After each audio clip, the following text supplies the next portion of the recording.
Hi, welcome back, guys. This is your friend Caller. What if with another fiction? What if Deku the Stand Knight of Devil Dragon? Now, before starting, please give this video a like and subscribe to the channel if you want more videos like this. Now, let's get into the fanfic. Eat. A bowl of instant noodles with a single apple and a small carton of milk was tossed toward the boy. He didn't move towards the plate until the speaker was gone. Gifted with an ever the clever and analytical mind, the boy had learned quickly that appearing too eager cost him his few comforts. What if?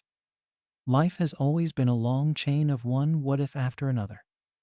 What if I just didn't go to work today? What if I finally asked her out? What if I skipped lunch? Well, for many people, what ifs are not major, life-changing events, like the boy in question. Hungrily eating the meal once he was certain the guard was gone. He then tried to sneak himself to sleep despite not having a bed. However, the dreams always came back. Mhacs. Izuku Midoriya had his what-if moment when he turned 4, and he gained his quirk. He was so excited to show the little ball of fire that he had made to his parents, so happy that it grew with his excitement, compounding into an even larger flame. He kept bouncing around the apartment to show off how strong he could be. Then the curtains caught fire, and his mother screamed. He panicked. He lost control. The accompanying blaze that he released as his emotions fluctuated in moments let loose an inferno that burned for over a mile. Hundreds died, his mother and father included. The worst part was that in spite of the raging inferno and their own fear, Inko and Hisashi Midoriya's faces had been full of nothing but concern and love for their son. Their eyes telling him, "It's okay. Mommy and Daddy are here. We'll keep you safe. We love you." Even as they had burned and melted away, they never once blamed their son or stopped loving him. The poor boy never felt innocent. He never thought what happened an accident. Mhacs. It was one of the most high-profile cases of the last century, with all of Japan and even some abroad tuning in to hear the verdict. On the charges of manslaughter, the lead juror declared, due to the fact that this was the first manifestation of the quirk and the unexpected power, on top of both the deceased Inko and Hisashi Midoriya having low recorded abilities with their own quirks, we find the defendant Izuku Midoriya not guilty.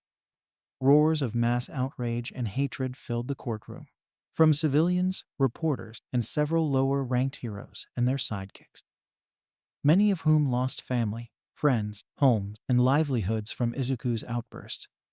"Order, order," the judge snapped, silencing all. "The boy has lost his parents due to his own quirk's lack of control." The child himself just curled up in the far too large chair and cried. Very few besides the judge and jury showed him any sympathy. Hateful glares all around him. The boy will be placed under indefinite house arrest in the care of the Bakugo family. The judge continued. For the sake of public safety, until he demonstrates control over his singular level quirk, he will be denied any entry into hero academies. Court adjourned. That was the part his dreams emphasized. After the trial, Izuku refused to use his quirk, even when other kids would pile on and beat him up to see how strong he was, or to get revenge for all the people he killed. He never tried anything to stop them.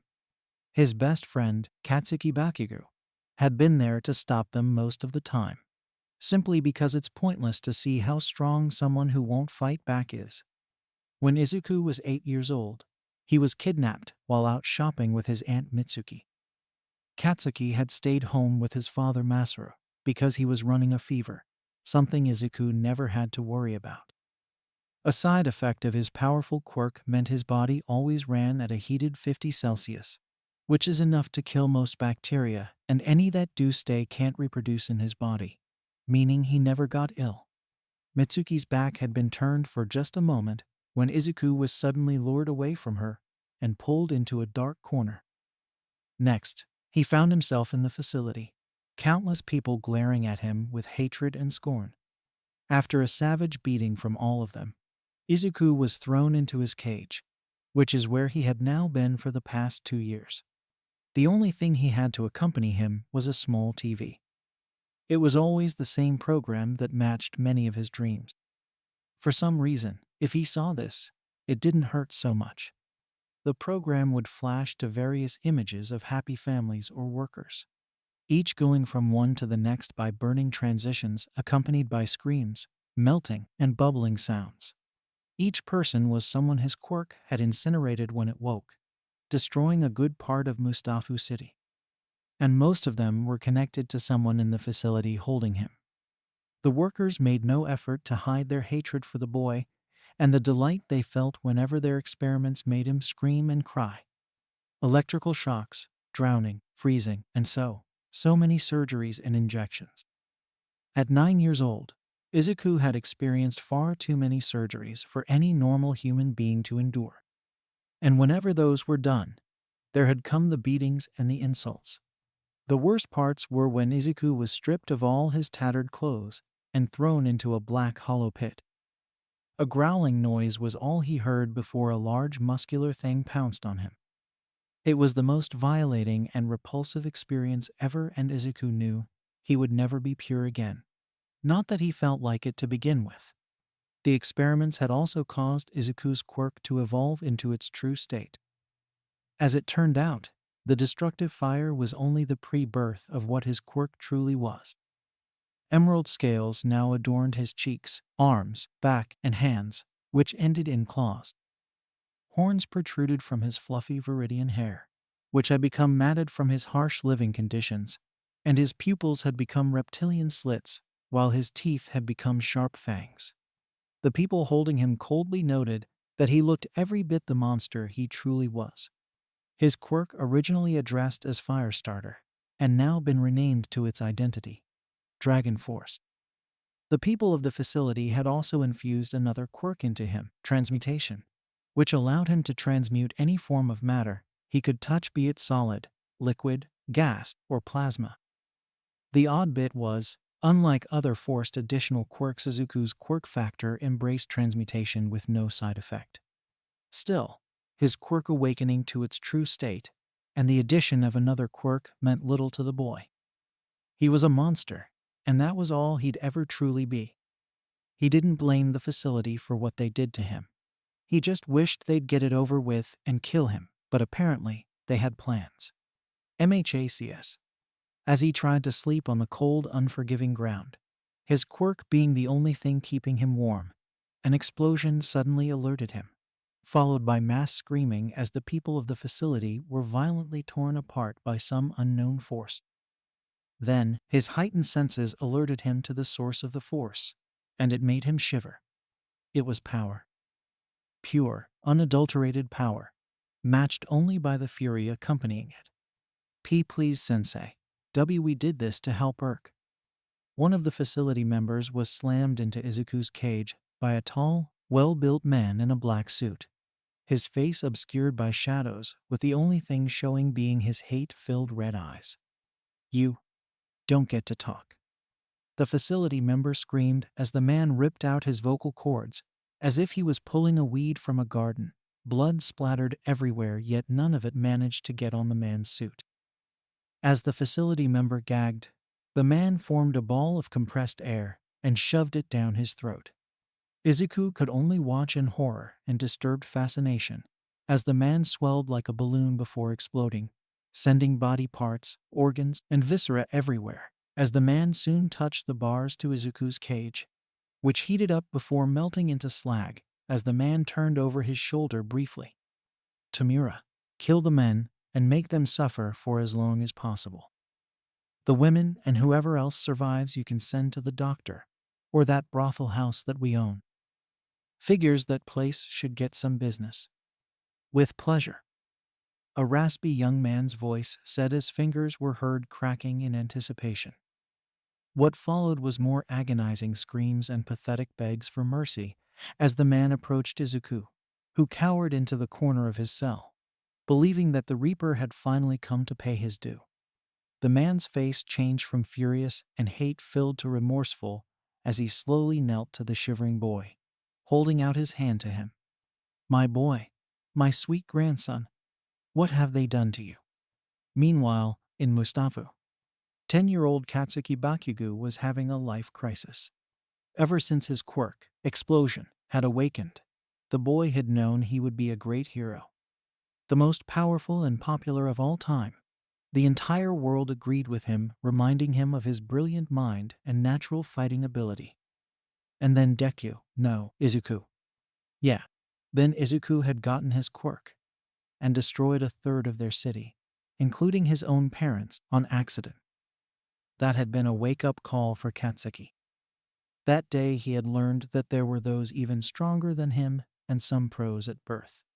He had also seen the double standard of society. They were quick to vilify Izuku and called for his blood, refusing to enable him to train his quirk. And when the boy was kidnapped while out shopping with Katsuki's mother, Mitsuki, no one did much other than say multiple poisonous words that made Katsuki want to throttle them with his bare hands. Good riddance. One less villain. Who cares what happens to that monster? Disgusted and angry, Katsuki, with the support of his parents, had begun to blow off school and search for his friend. Not like missing school mattered. He was the best student without even trying. Besides, if the situation had been reversed, Izuku would have done the same for him for far less. For 2 whole years, he had been searching, pleading with pros to keep looking for his best friend. Sadly, it was always for naught, just like today. With a sigh, Katsuki began to make his way home when something and someone caught his eye. The someone was a blonde girl with yellow eyes and fangs, about his age, huddled in an alley with her head bobbing to some music on an MP3. The something was what he spied her holding, a very familiar All Might action figure. Anyone else would have ignored this, and claimed the girl was just an ordinary fan of All Might, like so many others. But Katsuki knew that exact toy. He'd recognize it in a mountain of them. "Oi, where did you get that?" he asked as the girl flinched, taking off her MP3 headphones. She held the figurine close, as if she was expecting Katsuki to steal it from her. Hey, the explosive boy said, mentally slapping himself for stuttering. "Look, I'm sorry if I scared you. I just want to know where you got that. Because I know somebody who had that exact same figurine. Don't take it away." The girl begged, trying to sound brave and drawing a rustly and frankly dull-looking knife. "Look, I don't want any trouble," Katsuki said. "It's just my best friend went missing 2 years ago, and he had that same toy. Does it have a name on it?" The girl, while still nervous, turned the figurine over so Katsuki could see the words painted on its back with a permanent marker. "Izuku Midoriya. He saved me."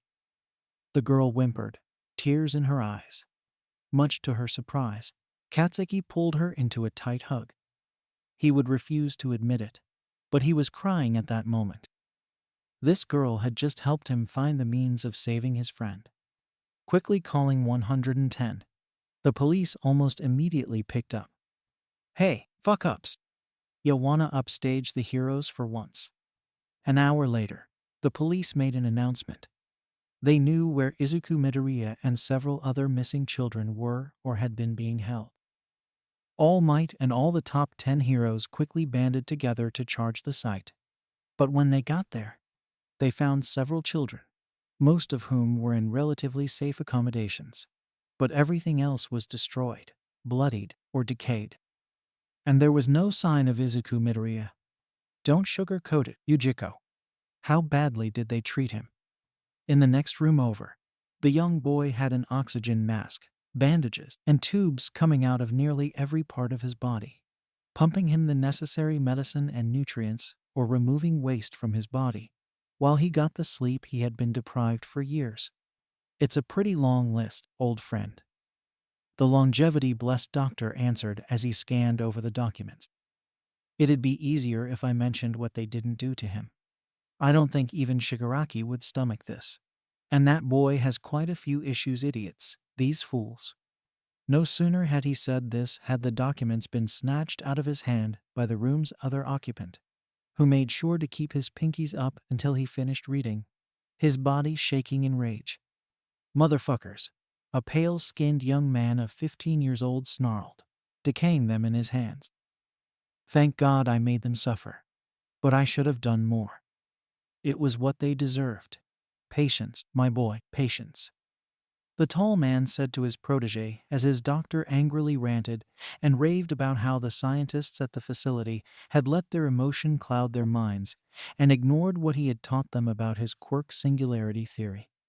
The tall man did not really care for the quirk singularity theory, at least not now. He was happy to see his protege being so infuriated at all of this. It would make him a grand successor if he was motivated beyond wild anarchy and destruction. It would make him work on his charisma and people skills, seeking out subordinates who shared his views, or at least could be led to follow them. The leader's mind was also on a rather depressing matter, one of which he rarely thought of. He'd claim because it was so long ago he had no reason to, but in reality, it was because it hurt him. The matter in question was Yoichi Shigaraki, his late younger brother and first obstacle. The one family he'd had when this grand venture started turned against him. With family on his mind, how are Inko and Hisashi coming along? Dr. Kudai Garaki, who normally went by his pseudonym, Dharma Yujiko, stopped his ranting as he turned to his old friend and master. He then noticed two tubes with two burnt human figures, one male and one female. Slowly but surely, they were being regenerated from all the damage done to their bodies that had initially taken their lives on that fateful day 6 years ago. Honestly, Sensei, if it was just your daughter, I'd at least have restored her with her hair and quirk. But with her husband as well. If you need more resources, ask, the leader said as he gently walked over to his unconscious grandson, who winced at the touch even in his sleep. A rare emotion entered the man's heart and mind, regret and remorse. "This is all my fault, isn't it?" "I highly doubt that's the case, Sensei. We could not have predicted that your daughter and Hisashi's quirks could have blended to form something so powerful," Dr. Yujiko said. "It doesn't help the fact that their quirks are relatively uninformed about to the public thanks to HPSC. His daughter." Sensei's mind found itself going down memory lane once again. This time, however, it was far happier. Regardless of how she came into the world, Inko was the one thing he did right. The man had ensured she got the best schooling, wanted for nothing in the world from friends to toys, and above all else, that she was happily ignorant of how her daddy paid for everything. He'd originally planned on making her his successor all those years ago, the start of a true dynasty. Thankfully for the world, she inherited her uncle's kind heart, and for all other evil he committed as easily as breathing, this man just couldn't break that. Besides, he wagered she'd be safe if she led a normal life, by which he meant she stayed in their mansion, and he got her everything she wanted. He'd been disabused of that thought when she had been determined to live as a civilian. Again, he had no qualms if it kept her safe and out of his affairs. And then she fell in love. If her father had had any say, Inko would never have married, certainly not an average salaryman like Hisashi. But there was something about the fire breather that struck a chord with him. He may have been content with being a cog in the machine, but he had pride what he did have, and was willing to fight for what he had. Turning away from his daughter, Japan's boogeyman, the symbol of fear and evil, all for one, then hummed as he looked over at the various maps that showed every single part of the massive country he called home. There was one place he was looking at that had his mind running in conflict. "Sensei, I know what lies there," Yujiko said. "You cannot seriously be thinking of sending him there, are you? He needs therapy and time, yes, but to lose such a powerful asset." All for one turned to his right-hand man with a cold, venomous look in his red eyes, making the old man pale nervously as he realized he spoke out of turn. "Garaki." All for one growled lowly, using the man's real surname. "You are my most trusted confidant and one of the few people I can truly call my friend. But speak of my grandson like he is some weapon. and I will personally see to it that you are subjected to your own experiments. Why, yes, Shigaraki, I apologize. The doctor stuttered, taking out a handkerchief to wipe the building sweat on his brow. All for One looked at the place on the map again. He hated the place Yujiko was thinking of. It was where most of the pains in his ass had come from, and if Izuku was sent there, he would no doubt follow in the paths of said pains in the ass. At the same time, it was probably also the only place that could help Izuku, especially if that rumor his information broker, Juranji, had brought them was true. Once Izuku is healed enough to stand and talk without aid, contact Gigantomachia and have him tunnel there. The legendary supervillain ordered. Price for the treatment is no object and take as long as you need. Yes, sensei. All for One then noticed that Tamura had long since left the room. No doubt to vent his anger and frustration on the remaining facility members they were keeping alive to convert into their next Namu. A few of them even had Namu at the facility that Dr. Yujiko had proudly taken repossession of. Now where could that boy have gone off to? This disgusting society. I'll tear it all to pieces if it means you'll have a better life. Cousin. Tamura Shigaraki, once known as Tenko Shimura, had gone out for some fresh air to get the anger out of his system. He would have taken it out on the facility members that had experimented on his cousin whom he had only just learned. But they were being saved for Namuification. Currently, Tamura was standing over the excavated site that once housed his old home. The home of his old life that he now gladly left behind. However, he frowned as he remembered a few tender faces that he still held onto fondly. Mom, Grandma, Grandpa, Hana-chan, sorry. I couldn't be a hero, but father didn't want that for me. Tamura then frowned bitterly as he recalled his father, Kitaro Shimura. The man forbade him from ever wanting to be a hero like he had originally dreamed of being with his sister, Hana. Countless times, Tamura recounted how his father forced him to sit outside the house until he apologized, leaving him to sob and wonder why his father hated him so much. Father. Now I realize the truth, ... It was because of Grandma, wasn't it? Tamura noticed something under his foot and saw the picture of his father as a child, hugging a beautiful woman whose outfit signified she was hero. That triggered another bitter memory as he instinctively touched his cheek, the one his father had slapped on that dark day. Do you really want to know what heroes are? They're people who hurt their own families, only to help complete strangers. That was the day his eyes were open. As much as he relished in ripping his father apart with his newly manifested quirk that day, he now realized that his words held truth in them. Yeah, you were right about one thing. Father heroes hurt the people who love them. Because where were the heroes when I was alone after you and everyone else died? Tamura delicately picked up the broken picture, making sure not to accidentally destroy it with his quirk.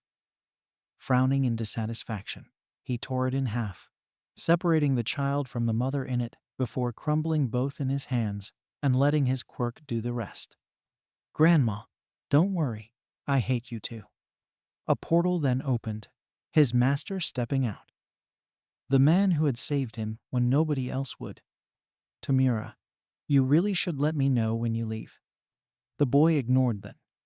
What are we going to do with Cousin Izu? I'd love to have him a co-op player, but after all the shit those fuckers put him through. All for One placed a hand on his apprentice's shoulder. Trust me, my boy, you will need to channel that anger into something that will progress your growth. Especially since several of them will make decent Namu. Yeah, hopefully, the doc puts in super regeneration on most of them. I want to have as much fun as I can with them before we sick 'em on All Might. Of course, my boy. Everything I do is for your sake, after all. 3 years later, UA campus. An odd couple walked by the famous Hero Academy's campus. One of them was the school principal, an unidentified mammal in a suit with a scar across his face and a friendly smile. This was Nedzu, one of the smartest beings on the planet. The other was a woman of breathtaking beauty and a natural motherly aura to her. This hid her incredible power, which probably would have made her the #1 hero in the world if she had cared for such things.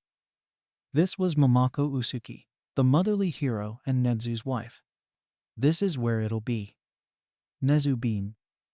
Each student gets their own room. 1 year gets 2 floors with shared living spaces and kitchenette. Momoko beamed at her husband's delight at the idea of a dormitory at UA.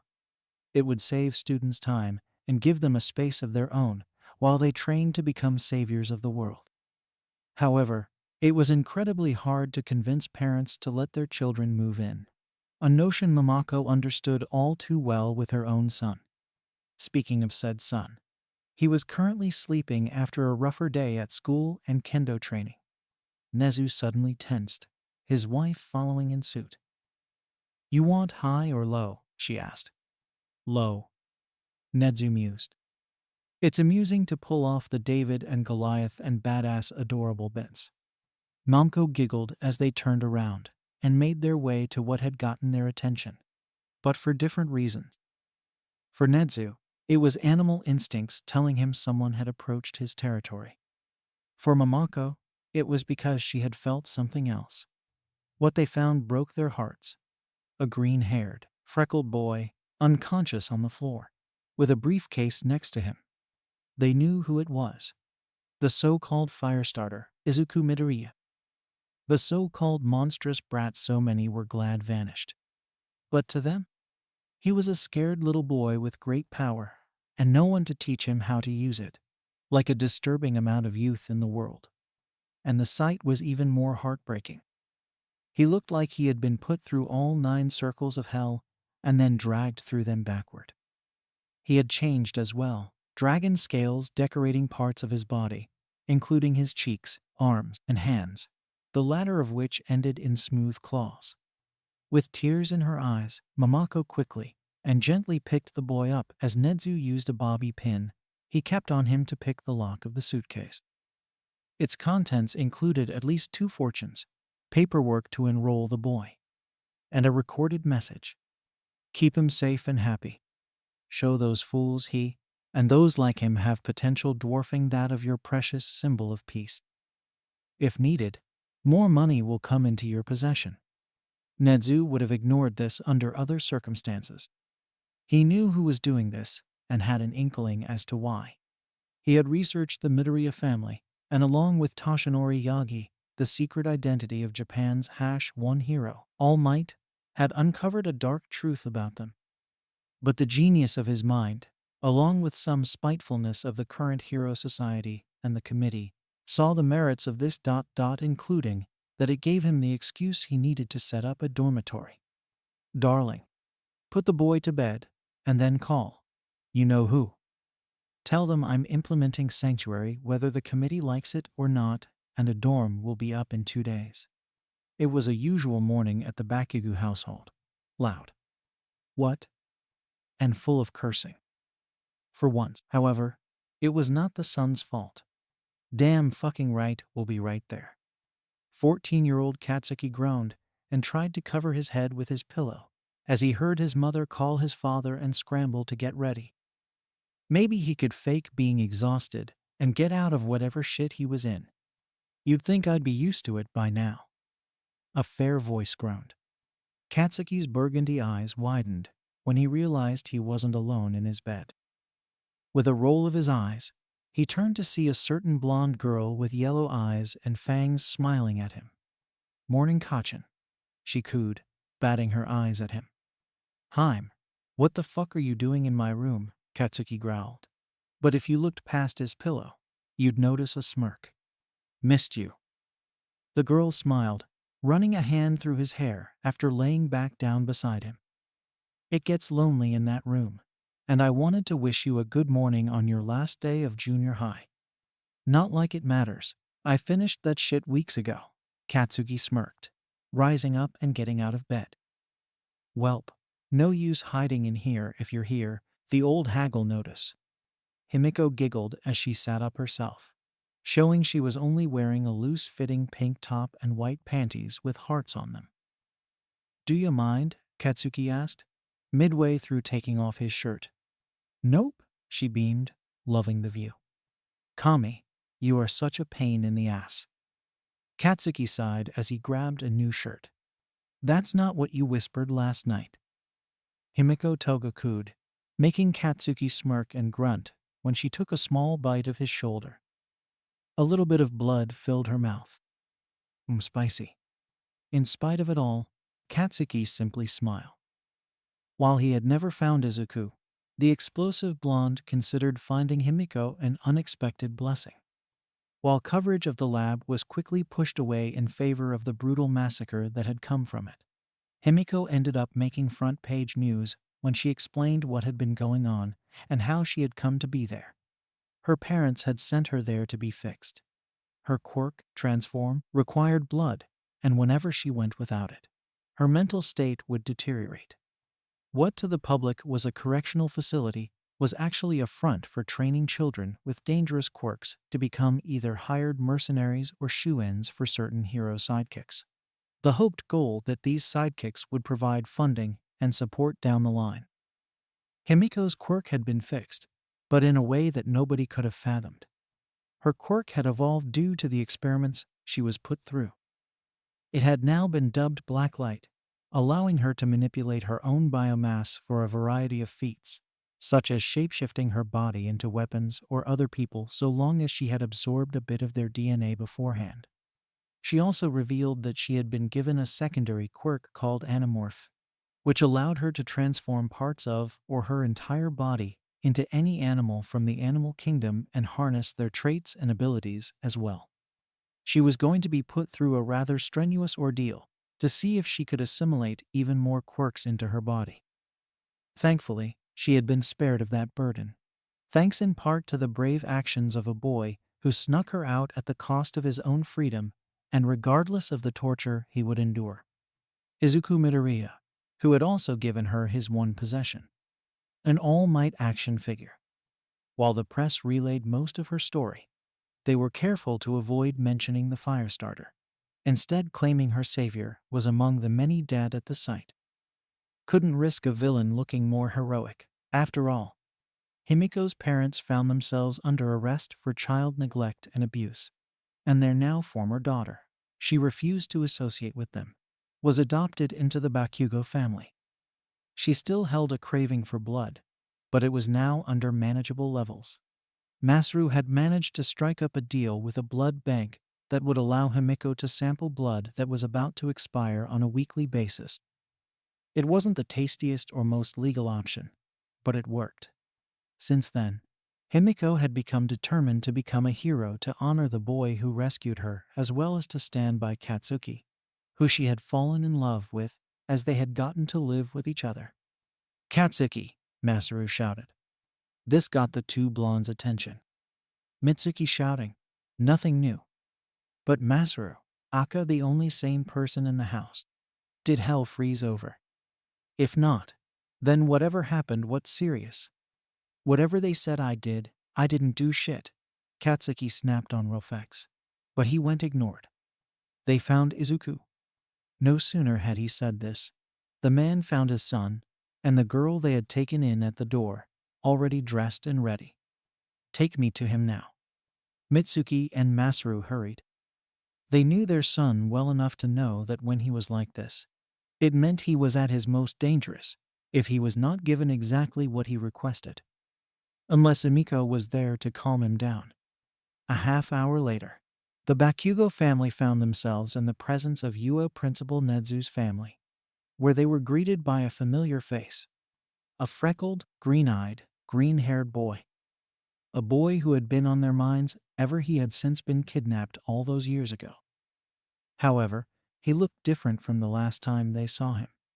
Green draconic scales decorated his cheeks, arms, legs, and hands, the latter of which had now smooth claws instead of nails. A pair of jagged horns jutted from his fluffy viridian hair. His eyes were reptilian slits, and his teeth were razor-sharp fangs. Izuku, the beautiful brunette woman that was Nedzu's wife, cooed. Do you remember these faces? Kei Kachin? He asked. Katsuki's eyes watered. I haven't heard that for years. Kachin? Izuku asked again, not sure if what he saw was real, especially since the Katsuki he knew had never cried. The Bakugo family rushed to hug the green-haired boy, but were met with a glass barrier. What the fuck is? Katsuki demanded. Izuku is not yet used to physical contact, Momoko sadly explained, recalling how the boy had screamed in terror when Recovery Girl had changed his bandages. It had taken Midnight and her quirk, Somnambulist, to calm him down. Katsuki had settled for placing a hand on the glass, with Izuku copying him. The blonde couldn't help but slightly admire the new badass look his friend had gotten. Damn, you're a fucking dragon now, Deku. Izuku managed a chuckle. I haven't heard that in years. What exactly happened to him? Mitsuki asked, far quieter than usual. Momoko, fighting tears in her eyes, handed the blonde woman the boy's file. There was not a dry eye in the room, and the Bakugos had emptied their stomachs before things were done. Himiko had stayed in the back, not sure how to approach or even speak to the boy who had snuck her out of the lab, only to endure such horrific treatment in her stead. She fiddled with the sleeves of her sweater when she heard something fall behind her. Glancing behind her, she saw the All Might toy that had saved her life. Steeling herself, she picked it up and stepped forward, showing it to Izuku. Do you remember me? She asked, praying to Kami he would not be angry with her. All those years away would no doubt kill some kindness in his heart. But when Izuku's eyes filled with tears and a smile overtook his face, she realized she had nothing to fear. Thank Kami, you got out safely, the boy said, clearing his eyes and nose. That damn broken Toga's eyes, and she cried as she repeated her boyfriend's action, the two whisperings, thank you, over and over. As the tearful reunions went on, Nezu appeared before a mass of reporters. Thank you all for coming on such short notice, he began, much delight in his tone. He was sure to get on the commission's bad side for this, but he didn't care. Besides, if they did do anything after this press release, the total slaves to PR that they'd cause so many problems for themselves down the line. Not to say they wouldn't interfere in some way. Nezu was not ignorant of that. But he'd already calculated their possible actions and was prepared. Now, time to get things rolling. After taking a sip of tea, the unidentifiable mammal began his speech. UA has been at the forefront of producing heroes since the hero occupation began. Our alumni speak for themselves and showcase what we do. But I ask you today, ladies and gentlemen of the press, what about those who have the skills, but do not have a voice or are given no proper choice? The reporters seemed confused by this question, but listened in with intent, wanting to soak up every word. The lab incident of 3 years ago, and the rise of villains shows us something very wrong is at the forefront of the world we live in. Even with our great symbol of peace and the other top 10 heroes, there are those we cannot always save. There are those who are denied the chance to try to become heroes due to circumstances, their blood, or other matters. These voiceless individuals often find themselves forced into villainy, and few of them have quirks that would have made them grand heroes. This is a fact and something you are all quite used to, but a hero works toward making sure injustices are prevented in the future. As the top hero school in Japan, it only makes sense for UA to do just that, is it not? A few reporters and viewers began to get an inkling of what Nezu was up to. That is why, effective the new school year, UA shall be starting a new curriculum, Sanctuary. This program will take in those of outstanding talent/potential, but with legal troubles, and guide them towards the path of heroism, or should that not be possible, rehabilitation. The reporters began to howl their questions, but the principal continued. Before anyone asks, yes, we at UA are aware of the risk we are taking by enacting such a program. Therefore, the students within this program will be housed in an on-campus dormitory, and a 3-strike system will be in place to expel any who fail to fall in line with the UA guidelines. pending investigations to make sure their actions do warrant expulsion, so that UA will not ever have to say it truly created a villain by not investigating properly. However, as long as they are on campus, under the eye of a US staff member or an approved hero, these students cannot be persecuted, arrested, or so much as glared at. Nezu then took a sip of tea and smiled. I must depart now. But in order to answer the obvious questions, the identities of the students in Class S will not be available to the public until the sports festival. They will be under the supervision of Hound Dog, the school guidance counselor, along with my wife, Mamako. And most have already moved into their dormitory. Good day. Toshinori Yagi, who not many knew was Japan's symbol of peace, All Might, was nervous. Nezu had opted for him to meet one of the first students enrolled in his new sanctuary curriculum, the infamous firestarter, Izuku Midoriya. Toshinori had always been an empathetic sort. He had even been at the boy's trial that day while incognito. The sheer hate and scorn the boy got for something he had no control over broke the man's heart. Then the child was kidnapped, and from the files he had been given, subjected to torturous experiments that would otherwise have driven any ordinary person to insanity or death. Toshinori kicked himself for not doing anything to find the boy sooner. He had been one of the few pros who had been actively searching for him when nobody else would or even wanted to.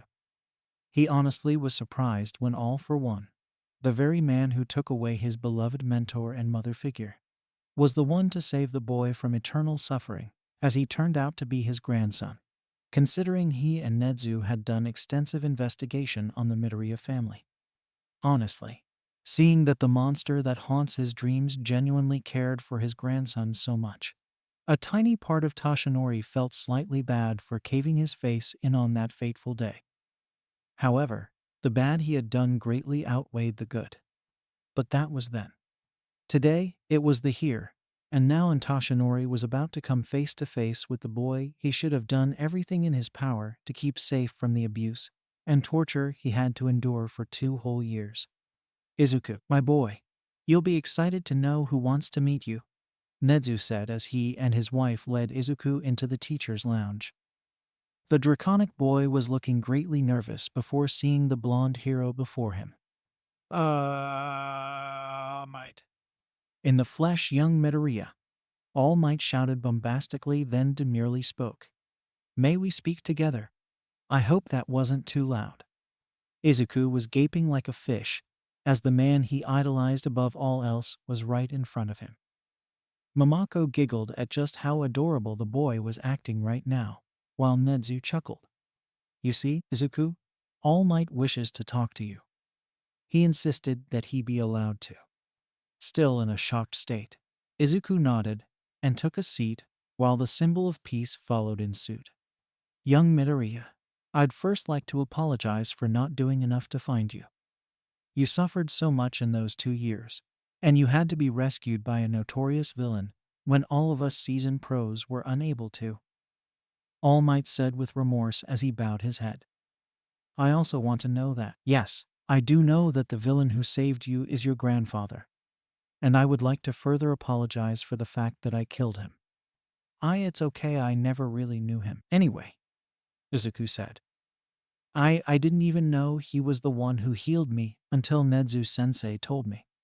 Still, to come out of all that with your sanity intact, and the fact that you survived having your original quirk awakened, and a second quirk implanted in you, is a testament to how strong you are. It would have been better if they just killed me and got it over with, Izuku said bitterly, bringing his knees to his face. I can't be a hero, I'm a killer. No, young Midoriya, you are a child. The blonde hero rested his large hand on Izuku's shuddering shoulder. A lost child, one who had an unforeseen accident, and is beating himself up over it. So what? Izuku roared, hot tears streaming down his scaled cheeks and turning to steam. I killed all those people. They died.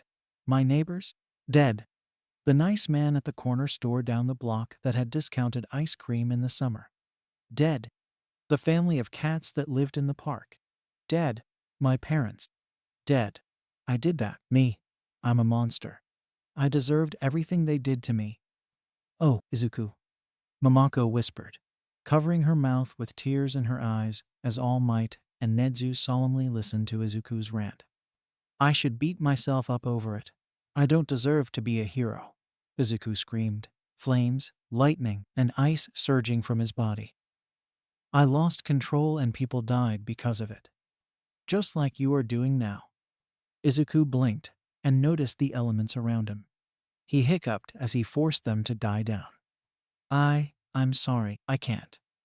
All Might stood up from his seat and got down on one knee, pulling the hurting boy into a hug. Izuku tensed for a moment and began to squirm, but then stopped and actually felt the embrace. Warm, patient, caring. Yes, you can.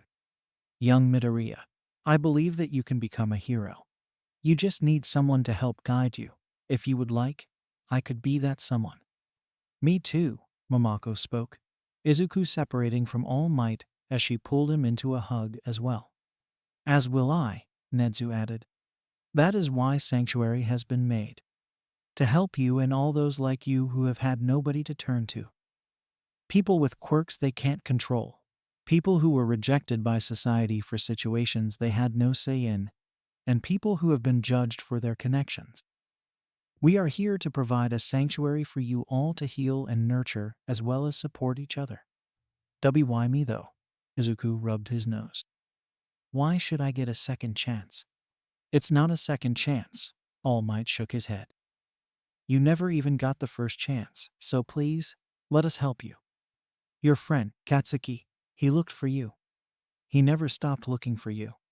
You are his friend, and he wasn't going to abandon you. Nezu informed. And that girl, Himiko, you saved her from becoming another of your grandfather's twisted experiments. You are a hero, Izuku. You already are to them both. All Might then coughed into his fist, releasing Izuku from his embrace before becoming engulfed in a puff of smoke. Izuku's eyes widened when he saw a scrawny skeletal man who barely fit the hero costume that once fit firmly on his muscular build. I guess I also should tell you about this as well. Toshinori sighed as Izuku was left flabbergasted once more. In my fight against your grandpa, I suffered a severe wound that destroyed one of my lungs and badly pulped my stomach. As a result, I can only be All Might for 3 hours at a time. But how did this happen? Is this part of your quirk? In a way, yes. You see, my boy, I was quirkless when I was born. I was given a quirk by my master, Nana Shimura. I have since passed that same quirk onto my niece, who is going to be attending Sanctuary in order to help master the power she now wields. What is the name of the quirk? Izuku asked, ever the nerd to know about every new power he discovered. Toshinori chuckled, admiring the boy's excitement. The name of the sacred torch I inherited, and have now passed on, is One for All. It had been 2 months, and the beginning of UA's new school year was only a week away.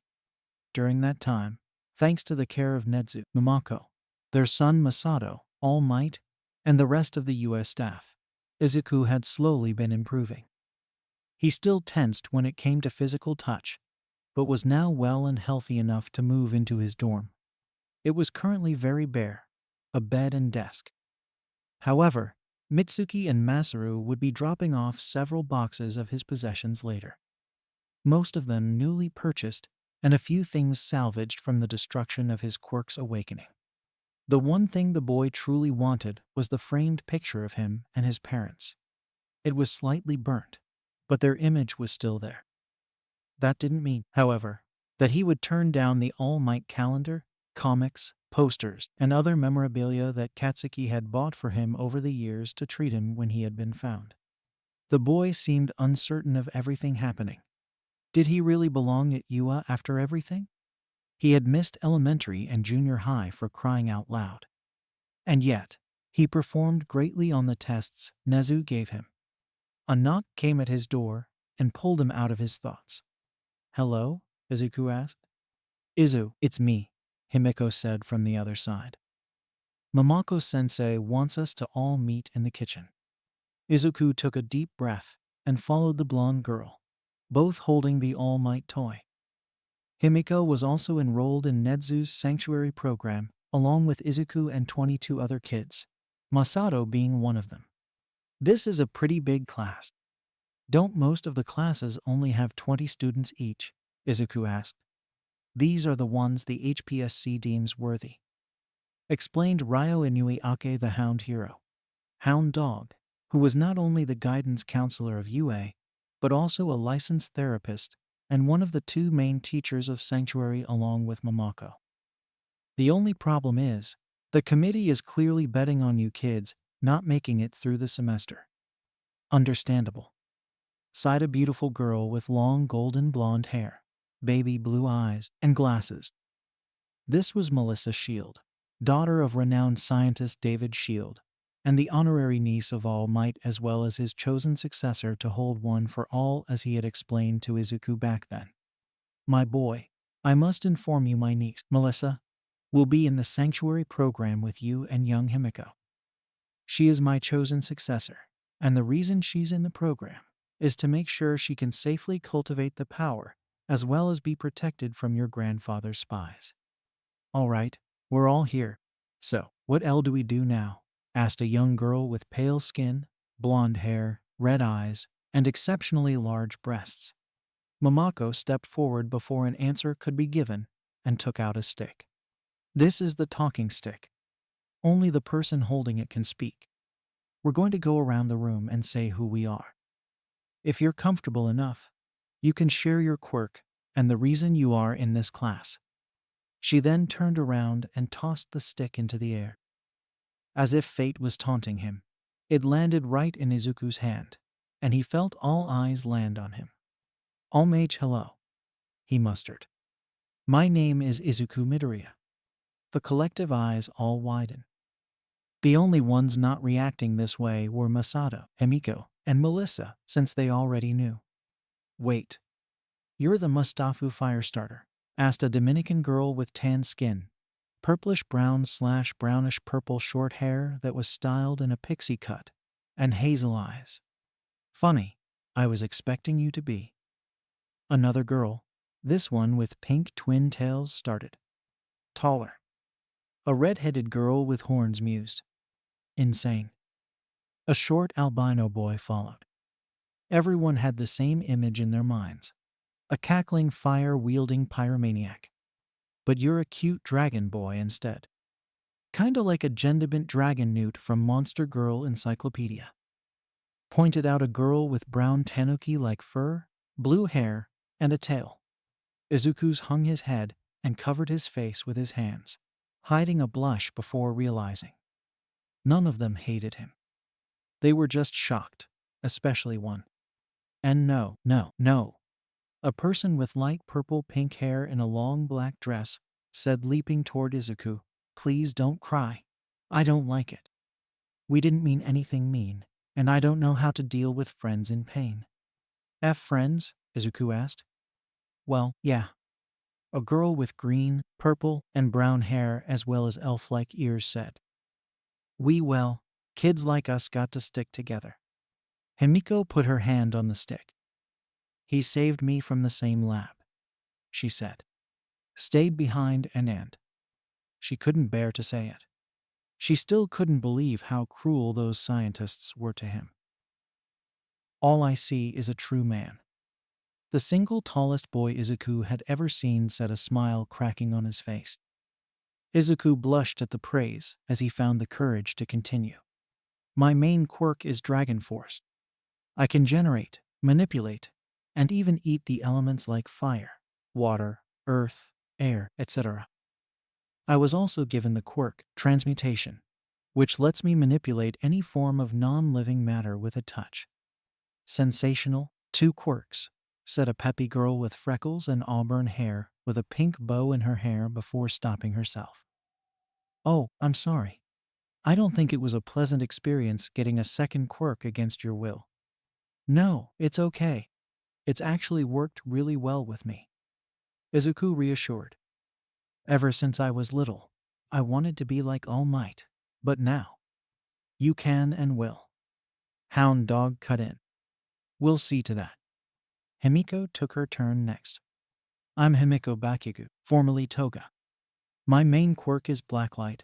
It lets me manipulate my own biomass to shapeshift and adapt to situations, as well as transform into other people once I've absorbed their DNA.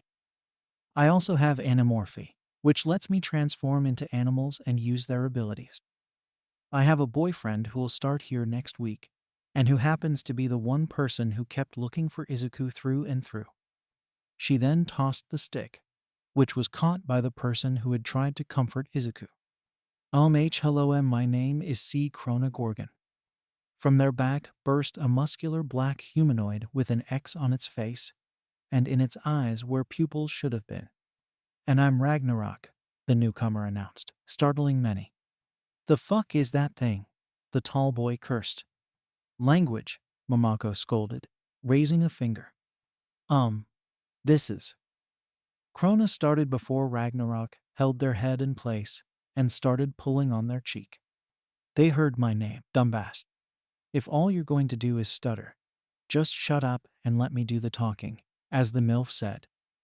Unless you want to go back to the sleep deprivation again. Krona fought free and began begging. No, don't start waking me up every hour. I don't like it. The dark circles will form under my eyes, and I don't know how to deal with the dark circles. Ragnarok. Momoko announced, her finger raised once again. Yes, hot stuff.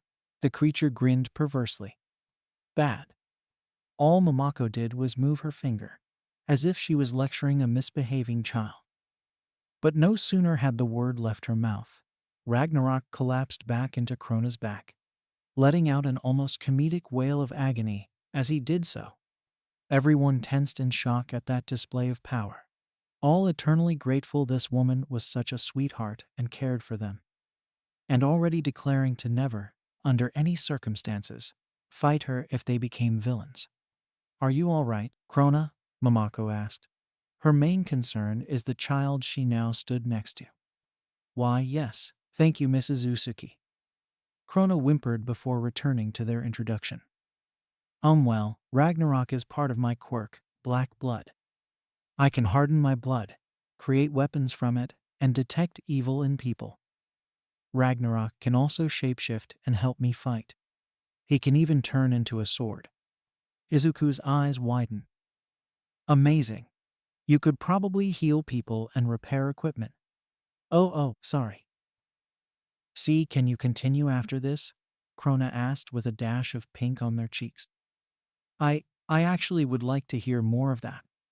Lame, Ragnarok's head manifested to snark. Ragnarok. Momoko smiled in an unsettlingly sweet way, raising her finger again. Her students tensed in fear. Staying inside, staying inside. The creature grumbled as he slid back into Krona. Momoko lowered her finger. Everyone let out a sigh of relief. Masato, the son of Momoko and Nedzu, went up next. He had short brown hair, and you could almost say he looked like the main protagonist of an isekai manga, if you saw him. Hi, name's Masato Outsuki. Before anyone asks, yes, that is my mom. Feel free to make any mama's boy jokes if you want. But no bestiality jokes regarding my dad. I won't tolerate them. Masato said, closing his eyes before opening them again to reveal the eternal Mangekyo Sharingan and Rinnegan used by Sasuke Uchiha from Naruto. My original quirk was one wish, and it let me wish for any power I wanted. Since I was big on Naruto at the time, I asked for Sasuke's eternal Mangekyo Sharingan and Rinnegan, and they became my power. It still technically counts as a quirk. As for why I'm here, well, Ma-kun loves his mommy and daddy. Momoko giggled. Muum, her son groaned, getting laughs from many. Masato's mind went to the reason he was here, as the girl with pointy ears and green, purple, and brown mixed hair was next. I'm Amity Blight. My quirk is Abomination. I can create a golem made of a dark purple ooze that can follow my orders and fight for me. I can also manipulate the ooze that makes the golems in order to fight when I need to. I kind of use it like waterbending from Avatar. She introduced herself, getting some interested looks. I'm here because I want to make up for my parents' actions, mostly my mom's. Ah yes, Odalia Blight, former head of the Blight Corporation. Hound Dog nodded.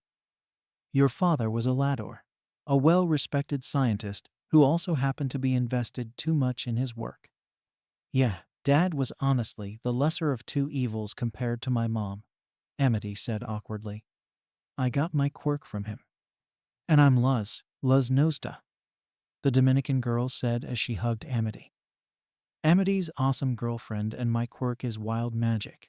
I can create glyphs and also use abominations like Amity can because we're linked. I also have access to 8 other kinds of magic. I'm mostly here because I want to support Amity no matter what.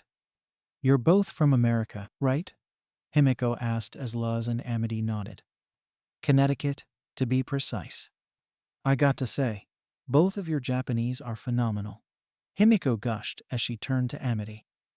Can I call you Ami? Amity blushed and fiddled with some locks of her hair. Luz playfully narrowed her eyes and hugged Amity closer, which only made Himiko giggle. The next to speak was a girl with blonde hair in large drill pigtails with a purple eye patch and a large pink bow in her hair. Hi Tilda. I'm Nui Haram. I'm the youngest child of Rajo Kuriwin, head of the Revox Corporation Tilda. My mommy was mean to me and my sisters, so daddy divorced her and had her arrested, and took us with him. My quirk is life fibers, and it allows me to manipulate the organic threads that make up my body. I can heal from almost anything, manipulate clothes with a touch, shapeshift, create clones of myself, and even mess with people's heads. Most of the class was a little unnerved, and just how disturbingly cheerful the girl was. However, Himiko always prided herself on reading people considering her own experiences, and could tell that Nui was hiding a pain inside her that she, at the moment, refused to share. The next after Nui was a girl with a zoned-out look on her face, pale skin, red eyes, and long and straight dark plum hair with 2 parts that stand out slightly with her bangs. She spoke with zombie-like grunts, much to everyone's confusion. This is T. Yamada, Hound Dog said, speaking on the girl's behalf. Her quirk is zombie, and it gives her the powers of a zombie. She can regenerate from almost anything, has superhuman physical characteristics due to her mental inhibitors being removed, and can never get sick, is immune to mind control, and believe it or not, she's a talented idol over in the Saga district. Whoa, wait, I think I recognize her. She's from the hit idol group, Franchouchu. Luz gasped in excitement. What's she doing here? Well, her manager, Kataru Inui, wanted us to help her make more friends. And also because it would help expand Franchouchu and their ability to save Saga if one of their members was a hero, Momoko said. Despite having the mindset of a zombie due to unfortunate side effects of her quirk, T is very aware of her surroundings. She's just a little silly and sweet. T was gnawing on the stick before throwing it into the air, which was caught by the largest boy in the room. Name's Kongu. Akira Kongu. He said bluntly and to the point.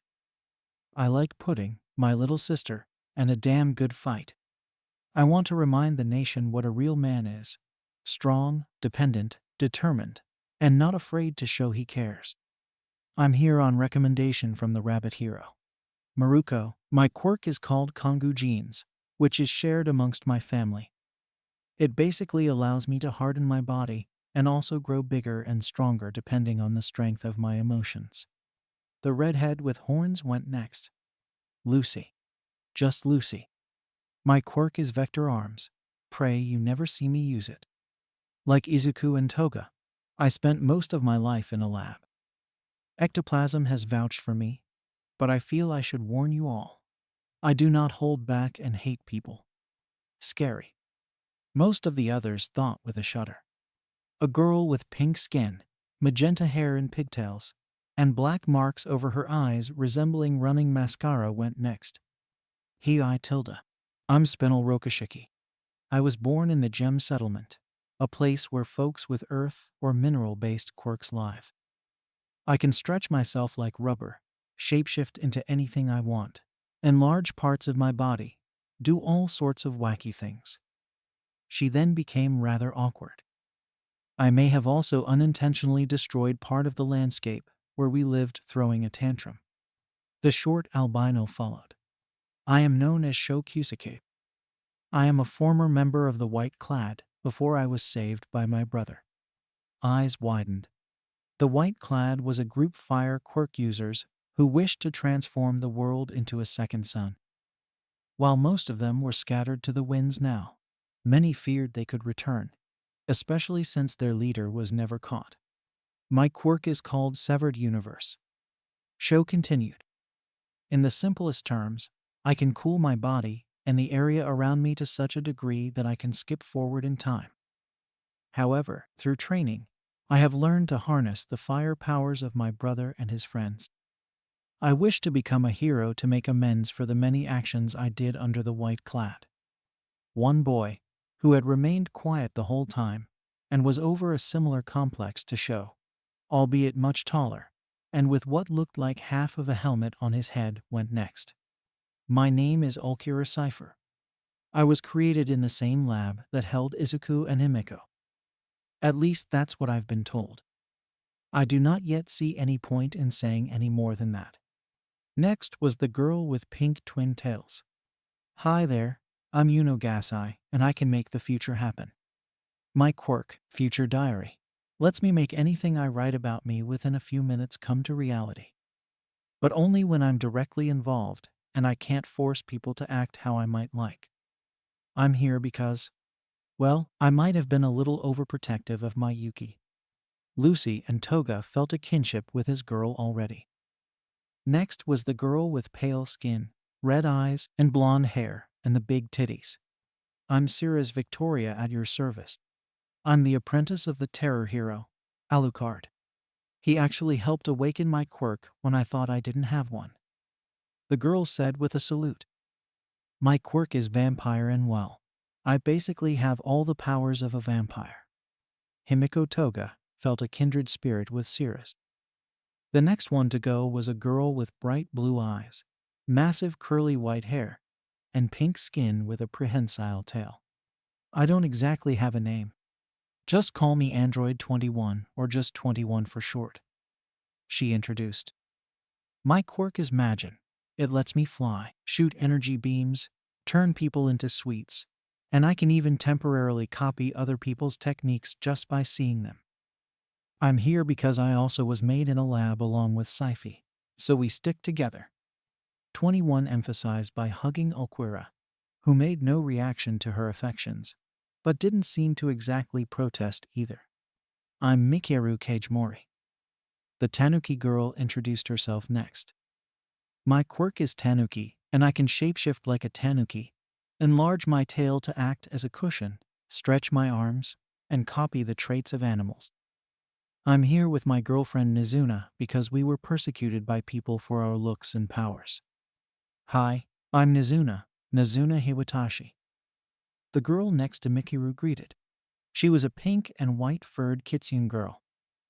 My quirk is Kitsune, and it pretty much does all the same stuff Mikiru can do. But I can also transform into a giant kitsune monster. Salutations. The freckled girl with auburn hair went next. My name is Penny Polandina. I'm the daughter of Pietro Polandina, famed inventor and support tech designer. I'm not a human, but an android created by my father to bridge the gap between humanity and technology. I am infused with all sorts of technological marvels, all of my father's design. Well, you seem like a really nice girl, Himiko smiled. I bet you have lots of friends. Penny had a somber look. Actually, this is my first time interacting with other people who could be considered my age. My father wanted me to be like a real girl as much as possible. That's why he sent me here. A girl with long brown hair and bunny ears patted Penny's shoulder as she went next. My name is Velvet Scarlatina. My quirk is Hard Light, and I can create constructs made of hard light. They can be just about anything I can imagine.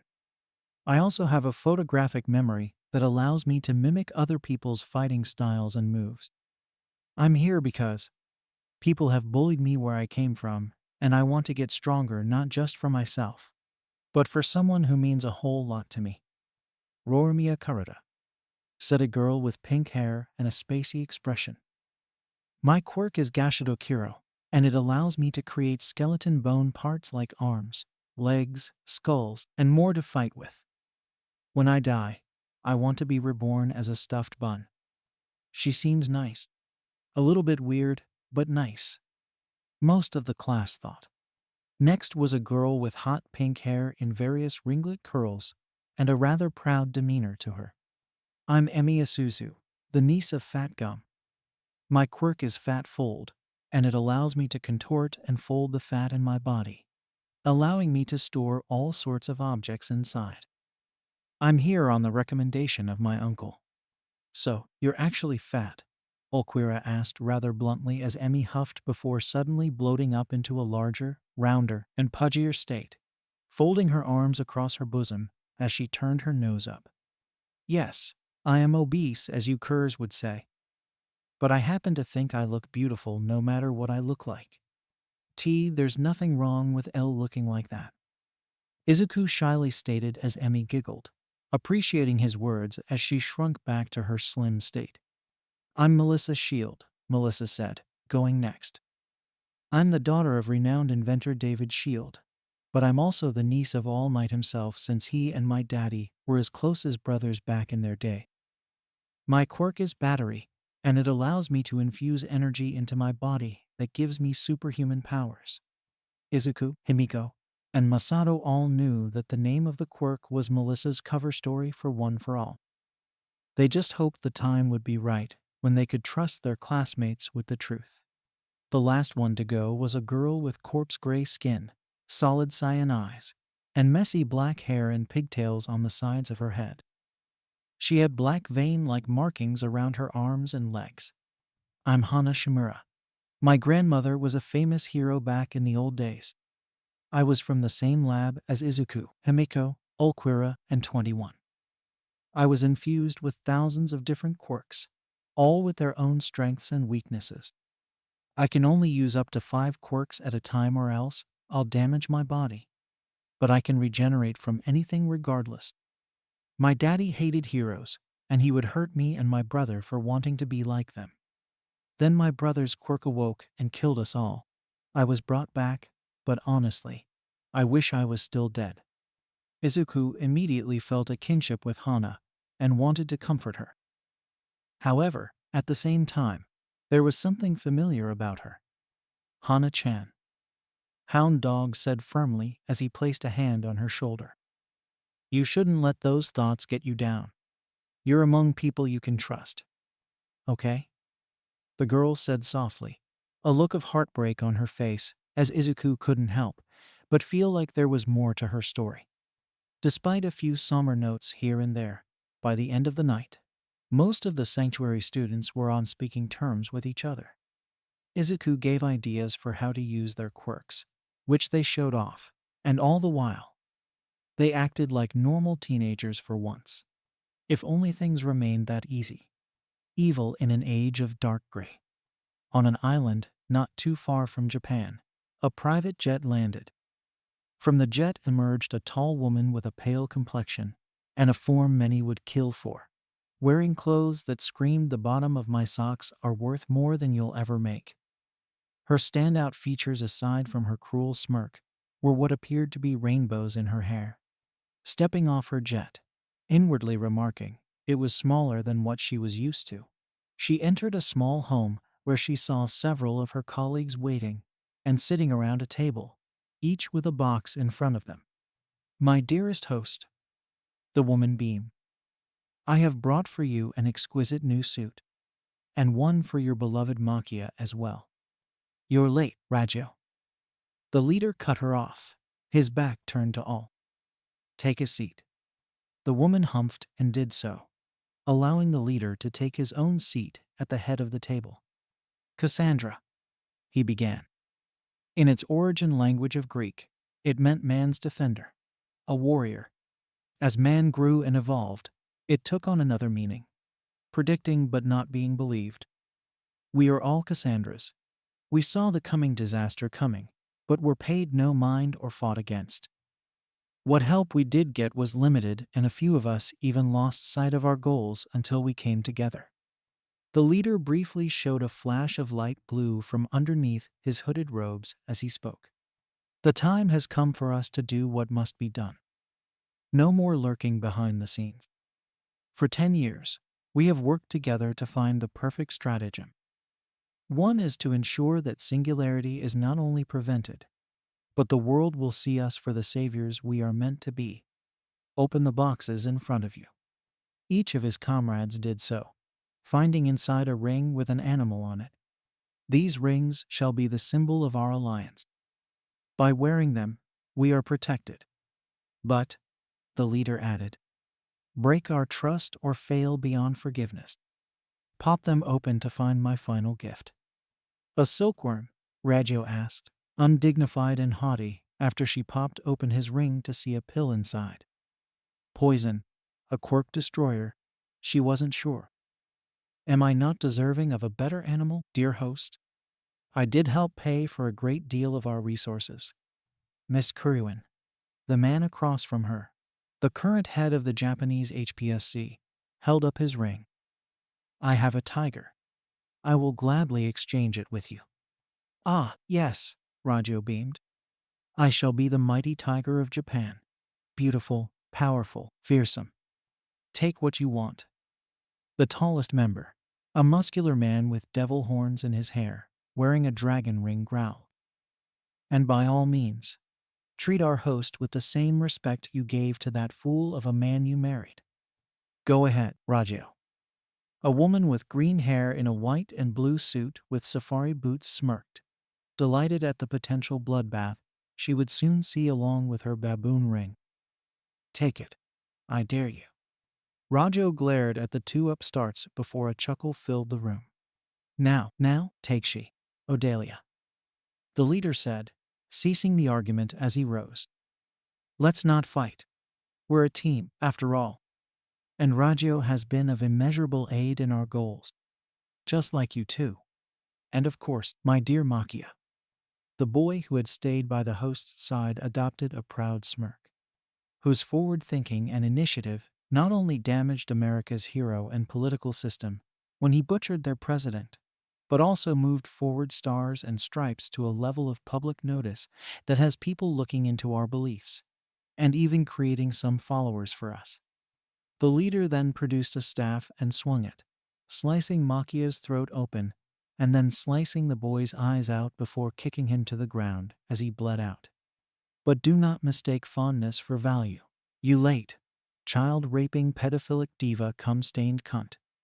With the staff leveled at her face, Raggio's smirk vanished, a serious and neutral look overtaking her. She put her ring before responding. Then again, the silkworm is where we discovered what would lead to my life's work. It fits me. The leader swung his staff clean of blood and returned to his seat. Now then, my spy, or rather, my unknowing mole at UA, has confirmed that not only several of our targets, but proven that US Sanctuary Program is not nearly as beloved as we had feared. Excellent work, Inui.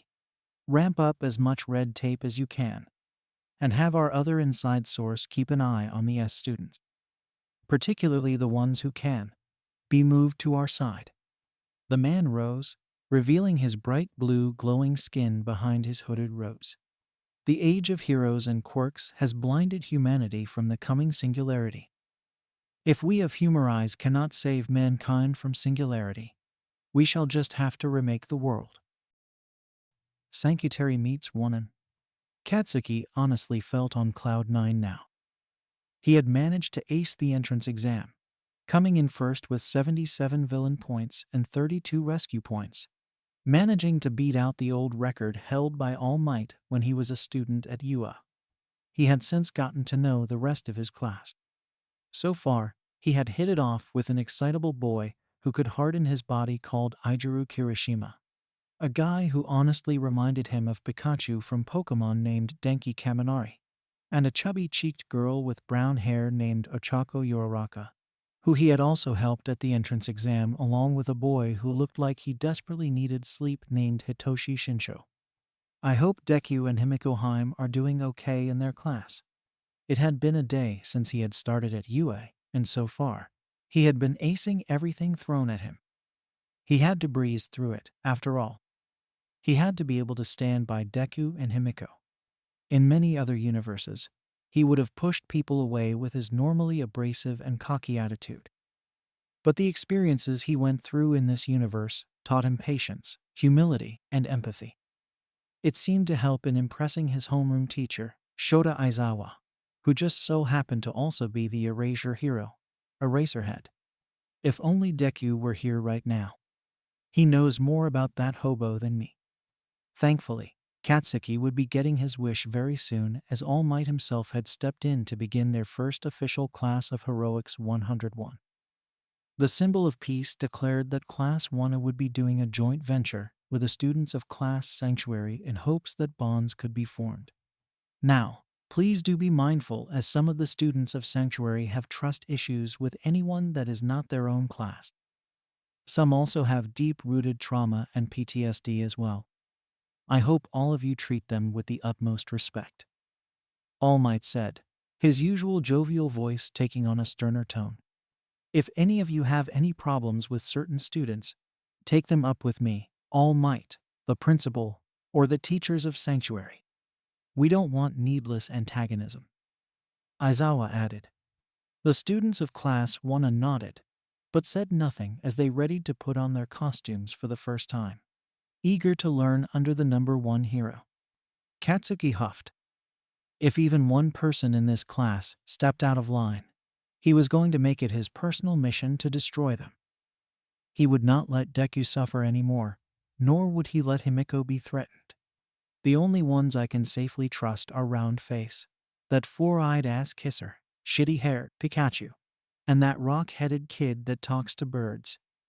The explosive boy thought to himself, before an odd thought came to him, can that guy even talk? Well, I hope you kids are ready, Momoko said with a bright smile. We're going to be training with Hero Course Class 1 today. All right, Hero Training, Luz cheered, pumping her fist in the air as she was joined by Spinel, Melissa, and Mikiru. I hope we can impress our peers. I don't want to make a bad impression. Then they'll hate me. Krona muttered nervously.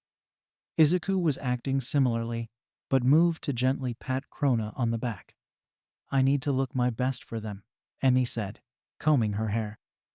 They can't see the real me, well, not yet, anyway. That, and it's common courtesy to always look to impress, Amity added. Let's get this show on the road then. Sho sighed. Hope they got some manly fighters. Akira mused, glancing down at his uniform. I need a reason for this to rip. Class Sanctuary had opted to go with the standard issue UA gym uniforms for right now. All of them had been custom tailored to suit their appearances, quirks, and other traits. Man, it sucks we don't have our own hero costumes. Android 21 bemoaned, her tail swishing back and forth. I hear that, Nui added, producing a sketchbook. I have so many ideas, but none. We can't be trusted yet. Maybe when we prove ourselves, we'll be able to get our own, Nazuna suggested. I'm okay with this, to be honest. I don't even know what my costume would be, Amity confessed. Me neither, Lucy said. I do. Sho, a rare smile on his face as he pulled up a picture on his phone. It was of his brother Shinra in his firefighting uniform, but edited so that the colors were now red and white instead of black and yellow. And so does Izuku. The fire starter tensed in embarrassment before showcasing his own hero costume. At least, that had been the plan. Ahahaha, Class Sanctuary is here, All Might announced as the class stepped into the training gym. Himiko beamed and waved to Katsuki when she saw him as he smirked and waved back at her before giving a knowing look to Izuku, who smiled and nodded back at him. All right, we're all here, Momoko said, her infectious smile managing to affect some of 1A. Today, we'll be working on sparring so that we can all understand each other's skills and where we can improve ourselves. I would have gone for hero versus villain mock trials, but Usuki-sen wanted us to start off basic, All Might said. And to be honest, I think her idea is better. The more he thought about it, All Might realize this really was the best way to get class introductions done. If they did mock battles, even if it was random, the Sanctuary kids would no doubt feel insulted if when they played villains. If anybody in either class has any problems, please speak now, Aizawa said sternly, noticing that Izuku was getting some weary looks and one hateful glare. I don't want this affecting anybody's performance. Before anyone could say anything, however, an elated blur zipped towards 1A. Katsuki, Himiko beamed as she leaped into her boyfriend's arms, delighting as he spun her around and they kissed. Many of the girls squealed at the romantic display, and Class Sanctuary smiled. Katsuki then took his childhood friend into a warm hug, gently patting his shoulder. While Izuku winced, he did return the hug and pat. You doing okay? The bomber asked in a whisper. More or less, Izuku confessed.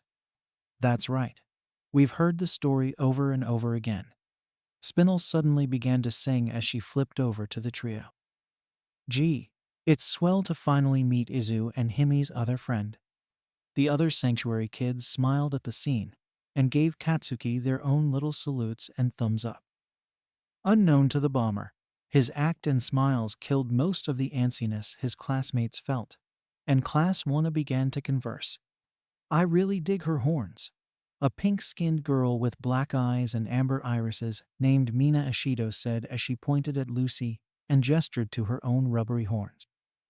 Look, Kiri, we got a new horn buddy. Lucy looked surprised that her horns, which had earned her scorn in her childhood, were being praised by somebody for once. She didn't know how to feel as her pale cheeks glowed a warm pink. Why you like my horns? She asked, shocked. Heck yeah, Ijiro Kirishima, or Shitty Hair as Katsuki called him, beamed, stopping when he saw Akira, who, for such a stoic fella, suddenly blushed and pointed to the 3 spikes of hair on his head.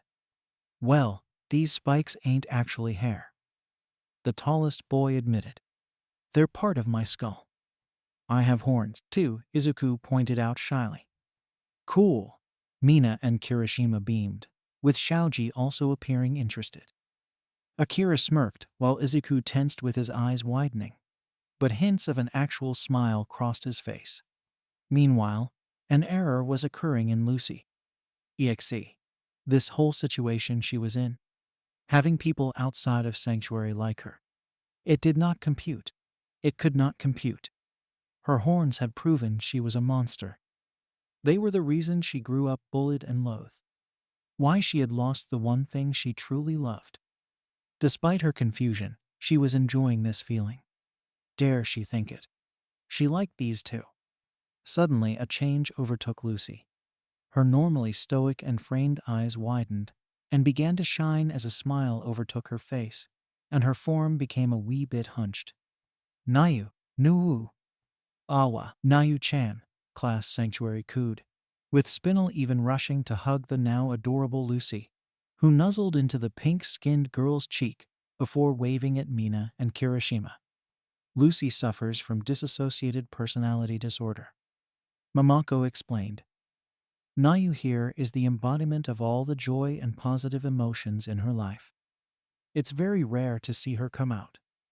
With that tidbit alone, many began to dread learning what kind of hell Lucy had gone through.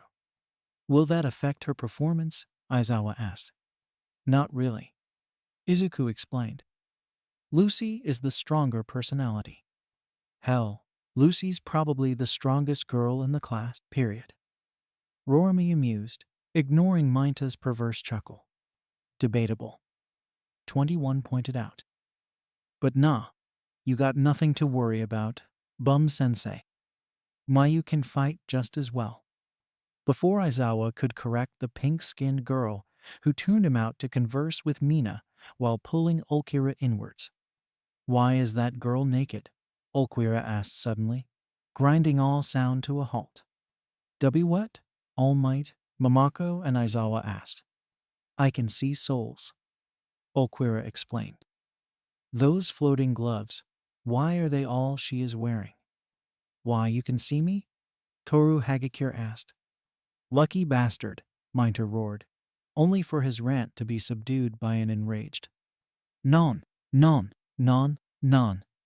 Nui shouted as she marched over to Momo Yaorazu, giving her revealing costume a look over. "What is this? What are you wearing? Are you trying to copy my sisters? If so, then I am sorry, not sorry, because they can make the half-naked look work. You're too nice looking." Momo blushed at Nui's words. "Well, my quirk requires my skin to be." Nui was now looking over all of Class 1A's costumes. And suffice to say, she was not impressed. Skin tight? Yellow? What is this? The 1960s? A plain white shirt and pants with ice. A copy of Ingenium's costume. "He's my brother," Ida Tenya started before he was cut off. "Mon Dieu, is that a diaper you're wearing?" Nui roared, making many cower. "All right, minus earlobe girl, Kiri, Himiko's boyfriend and tape boy. Disappointing. And above all things, if nothing else, no capes." What about a scarf?" Izuku asked shyly. "Oh, those are fine." The fashionista whipped out her phone and dialed a number. "Hello, Edna?" "Yeah, it's me, Nui." "Yes. Lovely to hear from you too." I'm trying. That's actually why I'm calling. Think you can squeeze in 16 UA students?" "Nui-chan," Mamako said, raising a finger. "Cancel that, Edna." Nui groaned on the phone. "Well, of course, I'm keeping my appointment. See you then. Bye." She then put her phone away, not even fighting when Masato took it from her and handed it to his mother. "You'll get it back at the end of the day," Mamako said before turning to the tallest albino in her class. "And Ulquira? Remember what we said about boundaries and timing?" Ulquira said nothing but bowed in Toru's direction as Masato stood forward. "I am so sorry. They're still learning," he explained, only for Ida and Momo to wave off his apologies. "No, not a problem," Ida was quick to point out. "They're merely stating their opinions and asking questions. And Nui does give me something to think about," Momo added, realizing that maybe her costume was too revealing. Suddenly, a squeal erupted from a very unlikely source. Kyoka Jiro, the one girl whose costume Nui liked. "Why, you're the legendary T. Yamada," the music-loving heroine in training gasped. "And you're the Nizuna. WYR. How did? I'm sorry. I'm a huge fan." A shy blush covered Jiro's face as she produced a notepad and pen. "Could I?" "Of course," Nizuna beamed. T groaned with a smile as she followed Nizuna's example. I don't know if this is something to point out, but," Izuku mentioned. But Amity and Luz made a few songs as well. The adorable couple blushed at Izuku's mention of their songs, and their blushes turned nuclear when Himiko and Yuno began to play both songs from their phones. As it turns out, they were very beloved among the students, who soon began to ask Amity and Luz for autographs as well. Said couple gave Izuku a playful look as Himiko and Yuno surrendered their phones. I don't know how to handle this, but I'm also not worried," Krona pointed out to Izuku, the smallest hints of a smile crossing their face. Is that okay?" "Damn right it is. I want to say non-binary," Katsuki smirked. Krona just tilted their head in confusion before Mayu made her way and nuzzled their chin. Seeing this, the teachers were filled with hope and pride in their students. It was almost a scene to cut these interactions short, but they did have a schedule to keep. Unfortunately, not everything was positive. Are we all just going to pretend it's not a joke that Yua let a murderer into its student body? Aizawa zoned in on the one who spoke. Aojiro Meishura, a boy with blonde hair and a mutant-type quirk that gave him a thick tail that he could use as a fifth limb. He was quite an adept martial artist, and his tail helped enhance that talent. Would you care to repeat that? Aizawa said calmly as he noticed out of the corner of his eye how Izuku flinched. You heard what I said, Aojiro said, hatred steeped in his voice. That guy killed how many thousands of people and what? Yua just lets him in. Katsuki instinctively knew that Aojiro was talking about Izuku. Telling from the subtle glares he gave the dragon-scaled boy. Letting Himiko go, he stepped forward, the explosive blonde prepared to throw hands. Do you want to fucking die, monkey boy? Oh, that's good. The murderer surrounds himself with more violent thugs. I'm ready to fight whenever you are. It'd be more than he gave my aunt and uncle. Aojiro accused Izuku. Hey man, you can't just go around accusing people like that, Aojiro said, trying to play peacekeeper. No, Izuku stopped him as he kept his gaze on Aojiro. He's right. Those people died because of me. If it makes you feel better you can hit me. You wouldn't be the first. Izuku, no. Melissa said in worry as she moved to hold him back. I've been beaten too many times to count. One more beating isn't gonna hurt. Izuku said calmly as he stepped forward. But those who had known him the longest could tell his shoulders were shaking. Wait, what's going on here? Mainta asked wearily as the dragon boy took a deep breath. I'm Izuku Midoriya, the Musatafu Firestarter, Izuku shouted so that everyone could hear him. When my quirk awoke, it nearly burned down an entire city, and 3,495 people died, my parents among them. Untold damage to property and thousands more injured and their lives ruined. Damn! Kayuka grimaced and whistled. Hey, my parents got a lot of work when you...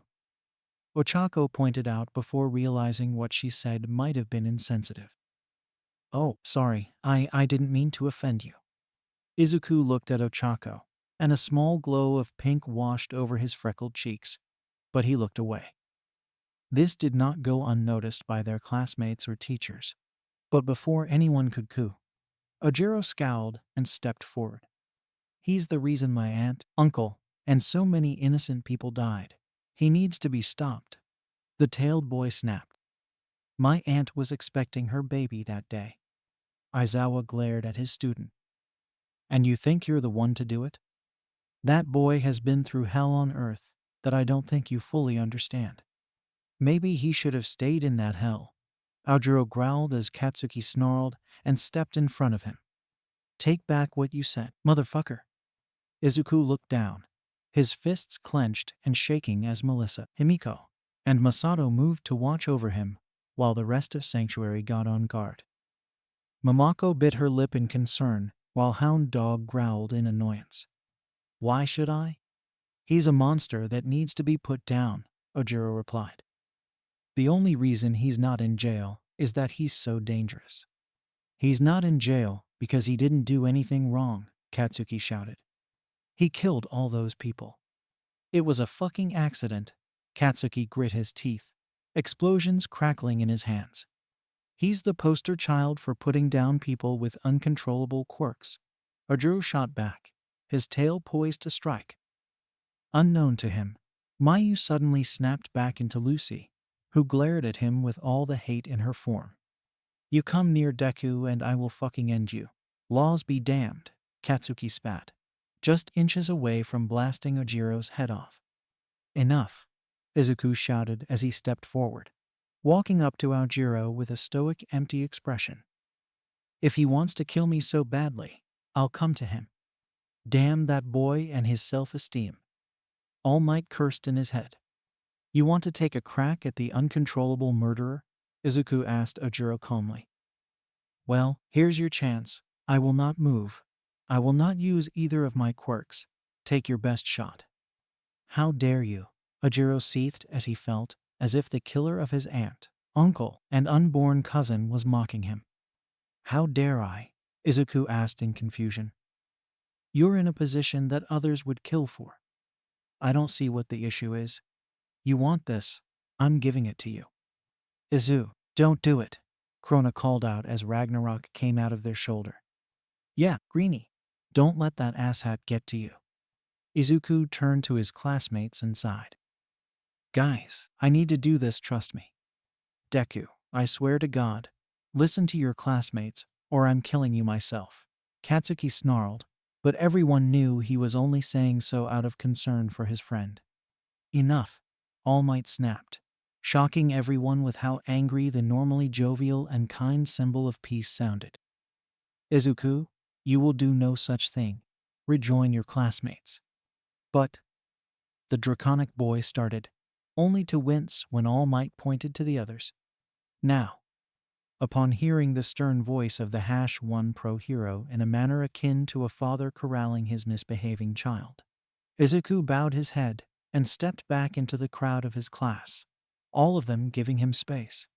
Young Bakugo, I appreciate you wanting to protect your friend, but there will always be people who resent him for his past, All Might told Katsuki softly, as the explosive blonde scowled before walking over to the sanctuary class, Himiko hugging him as he did so.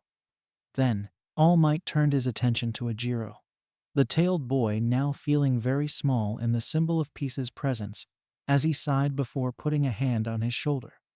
Young Ojiro, I nor anyone can bring back those lost, but I assure you, no one on this earth wishes he could more than that young man, All Might said, gesturing to Izuku, who looked away sorrowfully as Katsuki was doing his best to comfort him.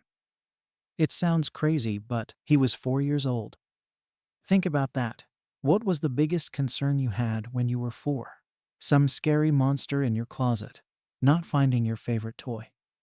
Ojiro frowned. Something that All Might picked up on, as he softly shook his head. I'm not trying to make you feel insignificant, but that young man at 4 years old destroyed so many lives by pure accident. His biggest nightmare was seeing his parents' charred corpses as they screamed and burned to death in front of him, hearing the agony and flames consume the city around him. Ojiro's frown fell as he tried to wrap his head around that fact. Off to the side, that memory played in Izuku's mind and tears began to well up. It's okay, baby. Mommy's here. We're here, kiddo. Still, he saw nothing but love in his parents' eyes as they burnt away. Akira hurried to hug his classmate, shushing his cries as he fought back a similar memory. Having that then shoved in your face at a farce of a trial, having the media follow and publish every detail, for the entire country to know who you were, All Might said, recalling that bitter trial personally himself. No child is equipped to handle all of that. All Might. Aojiro began, but the look All Might gave him halted his words. Afterward, pro heroes had to drastically increase patrols in the area around where young Midoriya was living, because almost every night someone or some group would attempt to break in and murder him in his sleep. The students of Class 1 were shocked at what they were hearing. They had heard the news about the Firestarter incident, and many had mixed feelings regarding Izuku. Some were wary of the power he had, some pitied his situation, and the others didn't really know how to properly feel. But hearing the whole details from All Might, the #1 pro hero and symbol of peace himself was too surreal an experience. The students of Sanctuary looked at Izuku with sympathy. They already knew the story from him after he had felt comfortable enough to tell them. But it still stung all the same to hear it. I personally caught a few members of the Yakuza who had been hired by suffering families to kill him on his way home from school, because they were that angry at him. Young Midoriya was not joking when he said some people would kill to be given an opportunity like that. Is that the kind of person you are? All Might asked, his electric blue eyes narrowing at Ojiro, as he felt the whole weight of the symbol of peace's words on him. Katsuki bit his lip. He remembered one such experience a month before Izuku was kidnapped by the facility. A trio of Yakuza who called themselves the Trash Trio had tried to hold him down and have one of their members eat him. The bombastic bomber still had nightmares about that day. And that's not all. Those who still hated him for what he did wanted revenge on him so much that they kidnapped him and experimented on him like a lab rat.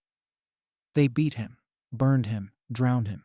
Every possible form of torture you can imagine, they inflicted upon him. He was even raped. Several times. He was no older than 9 when they did that to him. All Might's fist shook. He still recalled needing to contain his anger when he read that part of the file he had gotten.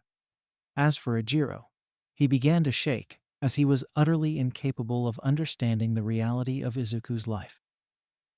But I have to, sir, he stammered out a reply. It's best you sit this class out, young Ijiro. All Might sighed sadly. It's going to take you some time to grasp this. All right, with that all out of the way, Aizawa said, glad that drama was over. Who wants to go first? Izuku, wiping his tears and thanking Akira, shyly raised his hand, followed by Ochako. Both of them locked eyes and realized they had held up their hands at the same time. Both looked away with blushes on their cheeks, as the girls in 1+ everyone in Sanctuary noticed. Ooh, Tilda. Could we be looking at a potential interclass couple? Mina excitedly giggled as she turned to Momo. We never know. We'll just have to wait and see. But still Midoriya went through all that and came out sane. I gotta respect that. Ijiro said, feeling empathy for the dragon-scaled boy. Class Sanctuary was reacting similarly. I do believe this is what is called a ship? Penny asked with a dorky smile on her face. Mikiru and Nazuna were barely holding in squeals. What do boats have to do with bonds? Ulquira asked. You're asking the wrong guy. Akira mused. We've got to get you two up to speed on teen and internet culture. Enrico sighed. I feel like shipping them. Are we shipping them? We're shipping them. Luz hurriedly said. Darn tooting, Himiko and Yuno added. Meanwhile, Izuku and Ochako bowed to each other, their shy smiles never leaving as their spar began, with Izuku winning easily. Well, you are Bakugo's best friend, Ochako mused with a smile. So, Izuku, is it?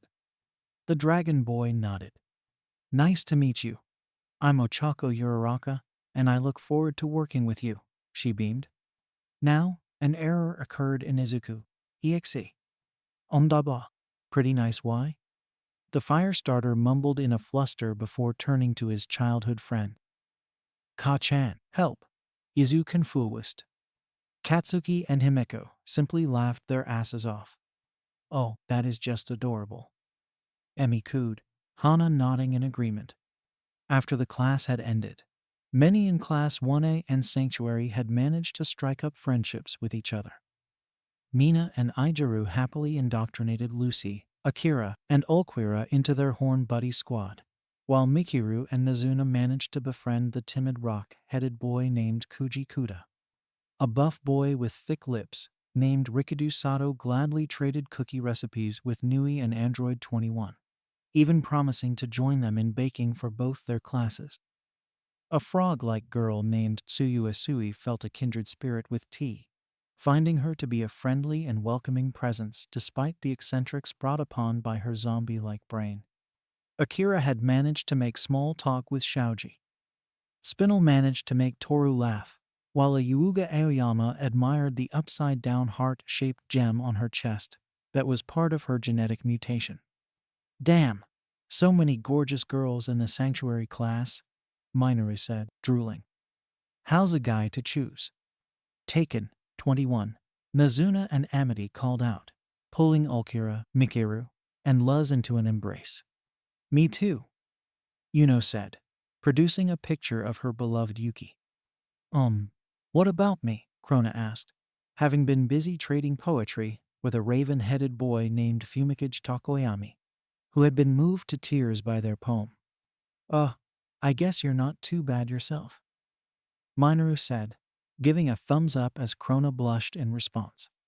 Sho noticed Ojiro had left the class as they all began mingling. The ones who had also noticed were Luz, Amity, and Masato.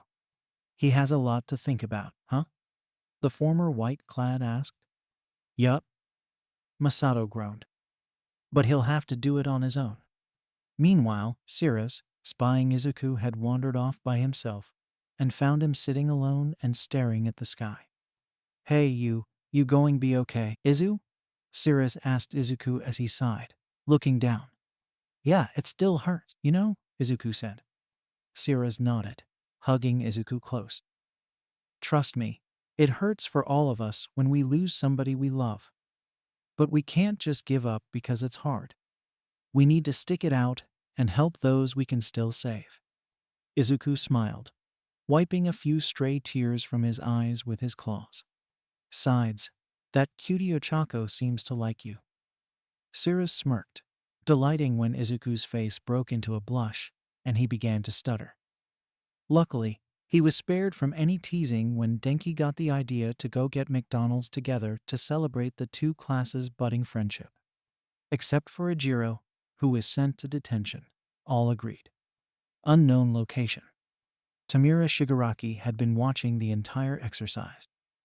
Before Izuku had been left at Ua, Yujiko had managed to sneak a camera into one of Izuku's eyes on the ground of giving All for One as close as a view into his grandson's life.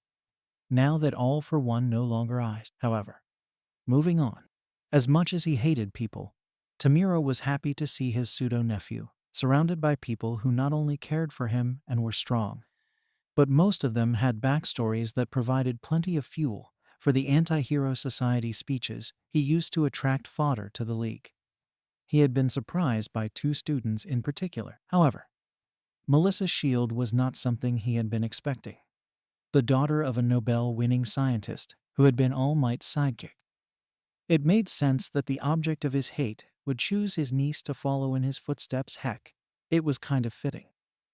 What Tamura could not get over, however, was how and why the hell was she so hot. Then there was Hana, his big sister, who he had decomposed the day he awakened his quirk. His second accidental victim. The girl who had his back, until the bastard whose sperm had created them caught them looking at a picture of their hero grandma. How in the hell had she slipped through Yujiko's grasp? How was she even alive? Why was she with All Might of all people? These questions drove the decomposer mad in both anger and in sadness. A part of him wanted his sister on his side. Maybe she still could. But right now, neither of them mattered. Not even All Might mattered. I know, Tamura. That fool's voice is grating. All for One said over the computer, having heard Tamura's angry growls. It's not All Might who's pissing me off. Hell, it's not even seeing Hana after all these years. Tamura snarled as he scratched his neck. That tailed fuck. Tamura had only felt this level of hatred for his father. Hell, he could see a lot of Tenko in this tailed punk. Arrogant, petty, thinking his suffering entitled him to whatever he wanted, and being willing to hurt others for getting in his way. If All for One still had eyes, he'd have blinked in surprise. He had not been expecting this. But in a way, this was a wonderful development. Anything to keep Tamura from falling into the situation he'd had with his brother with Hana. I see. The legendary supervillain realized. This is good, Tamura. While destruction itself will get attention, this is very good. Use this hatred in your next mission. You mean? Tamura asked. Yes, you may, no, are required to do that boy harm. Tamura smiled under his mask slash. Well then, you'll be happy to see this. Yujiko said as he motioned something inside. A hulking brute of blackened muscles, wearing only ripped shorts. The top of its head exposed a brain that was accompanied by a beak. Mid-end Namu. Created exclusively for All Might in his prime. The strongest of his level and easiest to control. He's all yours for the mission. If only Tamura was aware of the history this Namu had with Izuku. Musutafu News Station. Editor-in-Chief's Office. That's right. Not only is All Might teaching at UA, But now that the school year's started, we can finally see these sanctuary kids. You get the scoop and your pretty little ass is on the news hour desk. See ya tomorrow. Kishi Toyama, the head of Musutafu News Station, was a man who cared less about reporting the truth and more about selling papers so that he could enjoy the life he currently had. Sipping expensive drinks, smoking Cuban cigars. If he had to omit certain details to enjoy this, so be it. He suspected a few of the sanctuary kids' identities. If he could spill this story, not only would sales skyrocket, but he'd go down in history for preventing these villains in the making. The man was so relaxed and content that he failed to notice someone else was in the room, a trowel in their hand and standing completely still, staring at him without so much as making a sound. Such a good mood he was in that Kishi decided to take a little nap. The bourbon in his hand probably helped as well. Making his way, he failed to notice someone following him in silence. Opening the door to his bedroom, Kishi was surprised when he saw something on his bed. A paper. He didn't recall leaving such a thing there. What was it, anyway? He took another sip from his drink and removed the elastic and scanned the contents. His eyes widened, and the relaxation he'd felt from that drink left. His glass fell and shattered to the floor. How? He asked. No one alive, aside from him, knew about this. And he made damn sure to destroy. An inhuman animalistic scream filled the air and rendered Kishi's hand from his arm. Before he realized what was going on, his head was split open, and he fell to the ground, bleeding and gasping. Help, Kishi gasped out, reaching out to try and escape. His assailant didn't give him the chance as they slammed their weapon onto his face several more times until it was a bloody mess. They tossed the trowel away and panted in anger and disgust, but also elation. One down. The killer then picked up the paper and unfolded it, using it to make a trail leading to the room. The headline read, "Firestarter Missing." Attached to it was a check worth several million and a sticky note with the word thanks on it. Next to that, the picture of a younger man and an older woman, a mother and son, no doubt.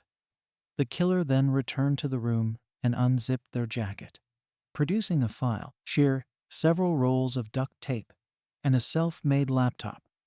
Now for the scene. Devil Dragon Stand Night In. Well, this was a pretty bittersweet chapter all in all. Izuku had to face someone who still holds a grudge toward him. However, Dad Might is there to step in and remind everyone that Izuku suffered just as much. Sorry, we couldn't see any action between Class 1A and Sanctuary, but I felt like it would be better if we eased into things before setting up all the crazy stuff. Anyway, the next chapter will involve some fluff between the kids of Sanctuary as they make it their mission to protect Izuku, and a few of the students of Class 1A are there to share the same sentiment. Though there will be some dark bits as we prepare for the infamous Uschi incident. Alright, all yours, Mrotrax. Mrotraxen. Please forgive the delay in this upload. Sickness kept me bedridden yesterday. On to the chapter itself. This was indeed probably the most emotional chapter this far. Hopefully the interactions weighed out the negative and were in good taste timing. Now you as you can stain is not the only person to open up people's eyes in this story. We're bringing in the Riddler form 2020's The Batman into this story as a major antagonist. His motives have changed slightly, but he's still the creepy genius we love to wince around, and he's got connections to Sanctuary and another major MHA villain. Hope you enjoy. And now for a little deleted bit before signing off. Omake. Blades in babes' mouths. Izuku turned to his classmates and sighed. Guys, I need to do this, trust me. Deku, I swear to God. Listen to your classmates, or I'm killing you myself. Katsuki snarled, but everyone knew he was only saying so out of concern for his friend. He went ignored, however, as Izuku handed Ojiro a very familiar blade. Wha? Yuno gasped, quickly checking before roaring. Son of a beautiful woman stole my knife. Everyone gave her a confused look. What? No lady who birthed Izu could have been a, you know what? A bitch? Spinel asked innocently, making everything gasp. All right, who derided Spinel's tongue? Akira and Masato roared.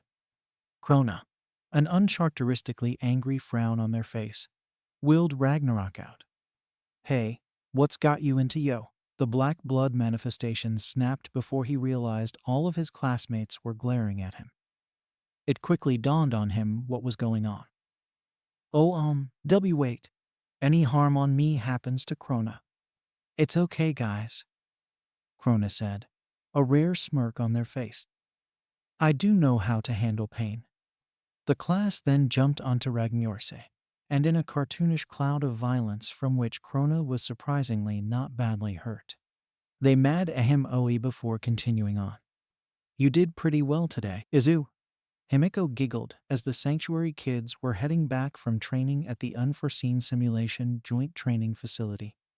Izuku chuckled, still not used to positive words, but adoring them all the same. Everyone did well. Izuku reminded her, a smile on his face as he began to list accomplishments. You've got your transformation time down to 10 seconds. Akira and Krona can basically do armament hacky with their quirks. Melissa got that new spider sense thing. Velvet can make a humanoid construct that moves with her. Masato finally got dust style down. Rory managed to make a Suznyo with her quirk. Amity started to turn her abomination into armor. The kids all smiled at Izuku as he listed off their various accomplishments. It was this kind of talk that, while many others found annoying, and yes, it was sometimes hard to follow him, endeared him to his class. On that note, you sure you're doing okay, Izuku? Amity asked the draconic boy in worry. During their training, Izuku had swallowed some of the abomination goop. This had led to him spazzing onto the floor before his scales took on a purple hue. It was then that Sanctuary learned of another power in their dragon poster boy, Poison Dragon Slayer mode. So far, it was the power that scared Izuku the most, and everyone had agreed that he was to avoid using it as much as possible. Nui and 21 had then worked together to give him a sweet, and then purge the goop out. I'm fine, Amity, Izuku assured her. In the week and a half since school at UA started, everyone at Sanctuary had been settling in the dorms, taking turns cooking, cleaning, and organizing marathons of TV and readings. And of course, doing schoolwork, because it wouldn't be a high school if it didn't teach basic education to its students. Aside from Luz and Spinel, the kids didn't mind this. Their lives pre-Sanctuary were so chaotic, the slowness of math, language arts, social studies, and others were welcome. The bus then rolled up to their dorm, and the kids disembarked, looking forward to resting up as they started to get comfortable. Any calls? Ulquira asked, checking the landline. Now you may be wondering. It's the 22nd century. Who even has landlines anymore? Well, you could thank Akira for this. On top of being born in the wrong century personality-wise, he'd have been home in a 1980s action movie. The delinquent-style hero had grown up with such in his old-fashioned home. He also refused to get a cell phone, claiming they were not phones, but instead minicomputers that always broke in his gigantic fingers. Returning to the story, Ulquira checked the landline. You have no new messages. Huh. Izuku mused. Yeah, would have thought the reporters would want something. Himiko mused. Wait, what's the outgoing? Luz asked, flicking a button. If you utter so much as one syllable, we'll hunt you down and gut you like a fish. If you'd like to email us, go to the UA website. Ragnarok's voice came out. There was a deafening silence amongst the students upon hearing this. Well, that's not helping our image, Velvet mused. Wait, we have an image? Penny asked. That shouldn't be possible yet. Nedzu and Daddy made sure. It wasn't just Ragnarok on that. Krona mused, playing back the outgoing. This time, everyone made out a second voice at the email bit. A certain fashionista's voice. Nui, Masato roared in annoyance.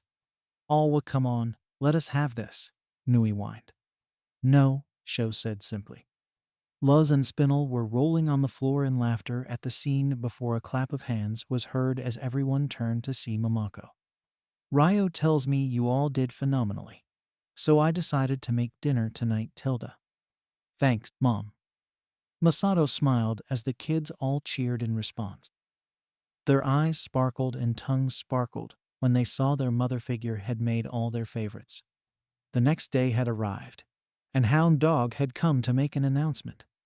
All right, considering that Sanctuary is still a class at UA High, we'll be doing something important today. The Hound Hero said. We'll be picking a class president and vice president. Well, I think we should take a democratic vote, and Amity started.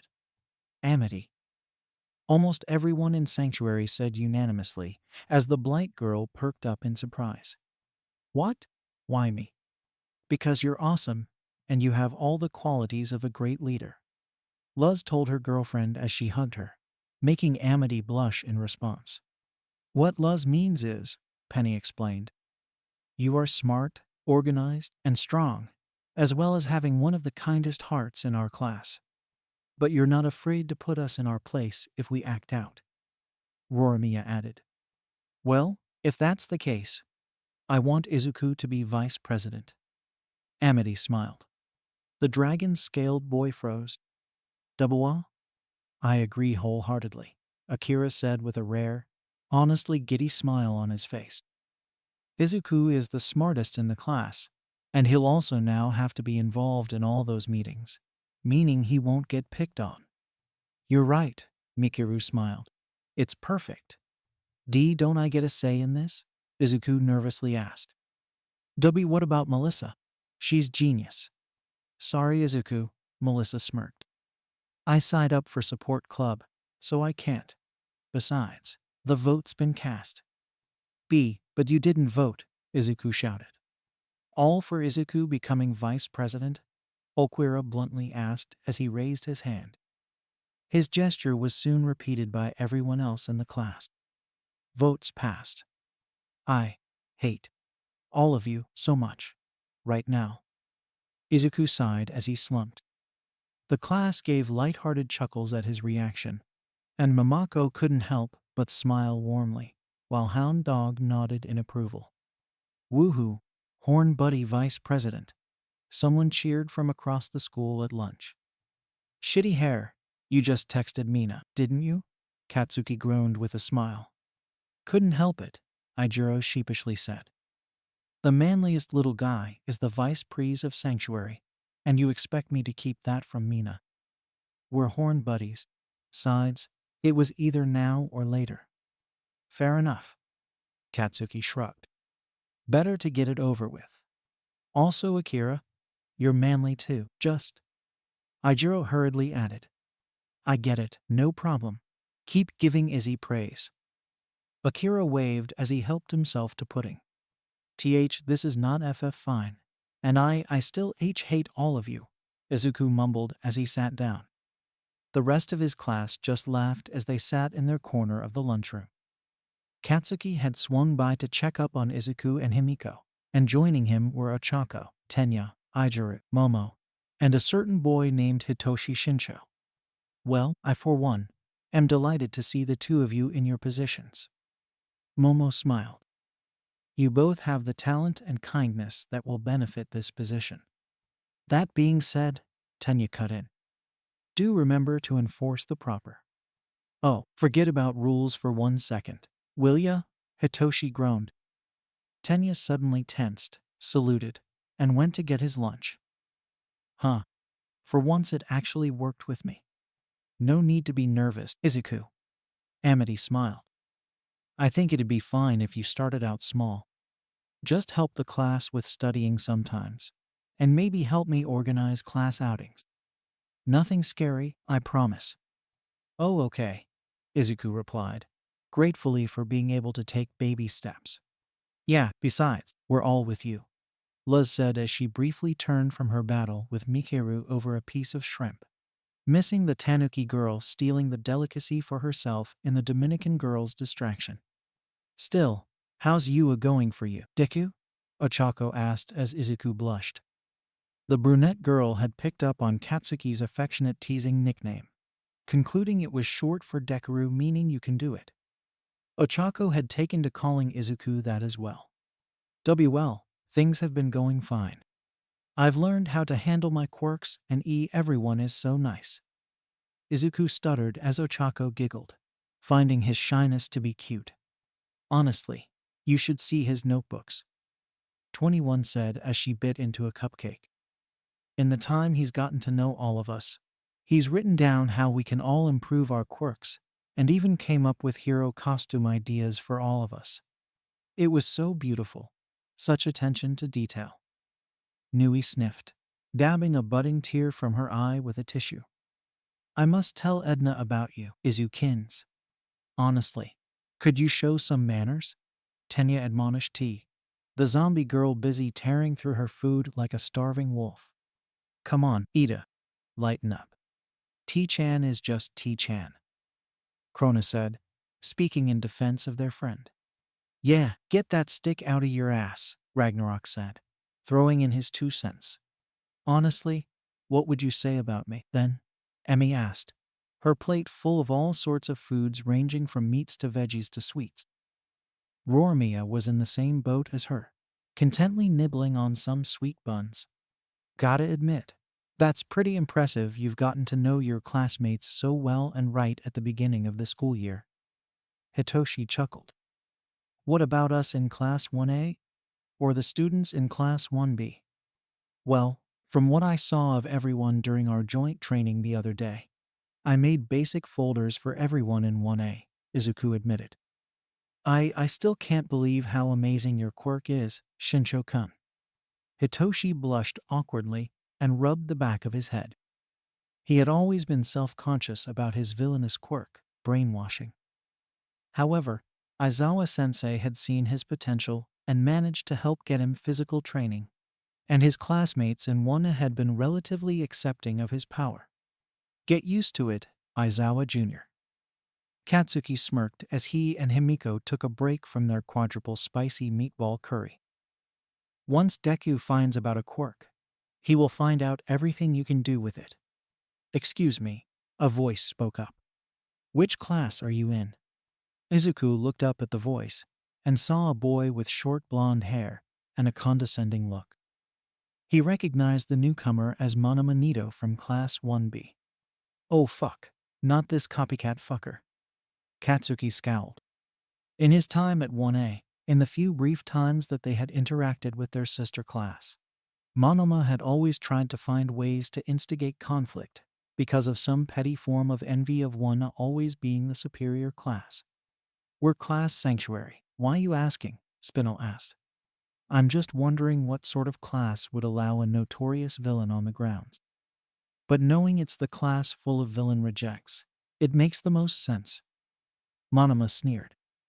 Honestly, our principal is such a brilliant mind that I respect.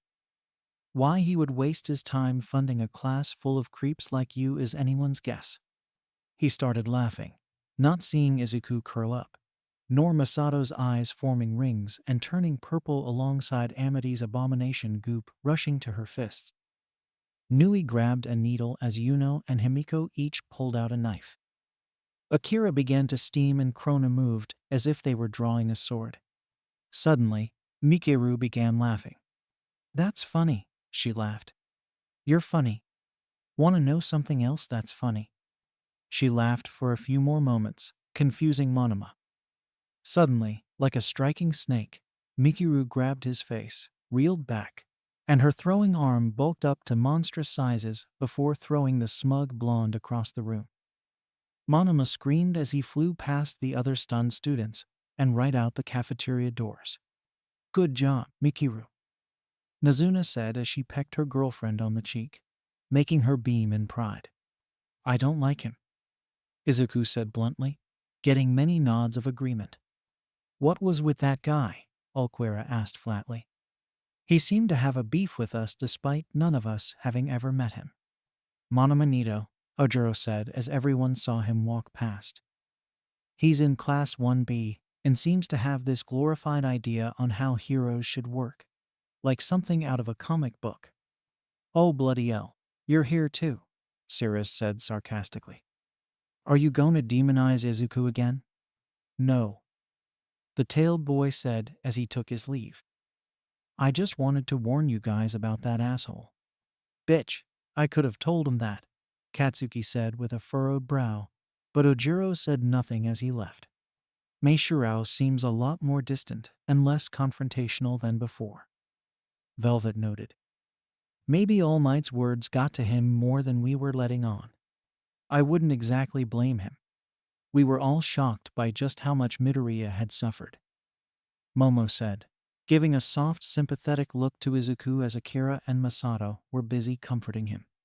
Izuku's lunch was untouched, so Momo created a bento for him to carry around and eat later. Thankfully, Izuku's downtrodden mood was short-lived. Everyone was honestly excited when a pro-hero had come to visit Class Sanctuary, and one who was All Might's former sidekick at that. Morai Sasaki aka the foreseeing hero, Sir Nightai. Izuku was over the moon when the man signed his notebook before he even had a chance to ask, and gave him a thumbs up before going on his way.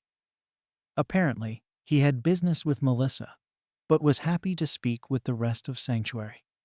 To be honest, a part of me understands why All Might would pick you, Nightai said to Melissa as the rest of her classmates and friends stood beside her. Though I still wish my protege, Mirio Tagata, was given one for all. You seem to be smart enough to understand the power you now possess. Friend Melissa has been making leaps and bounds with her quirk, Penny said.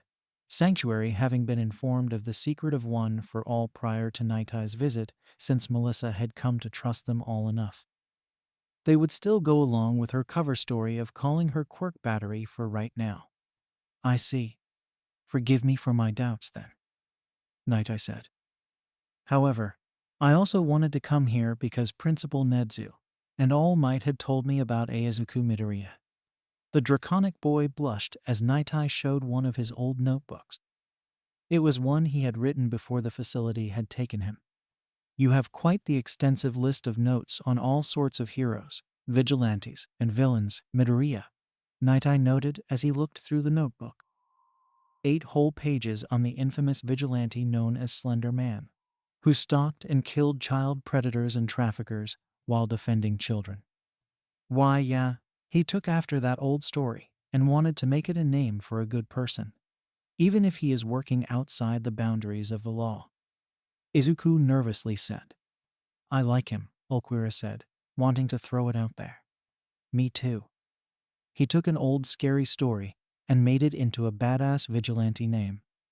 Masato said a little too excitedly before coughing into his fist and composing himself. Sorry, got a little excited there.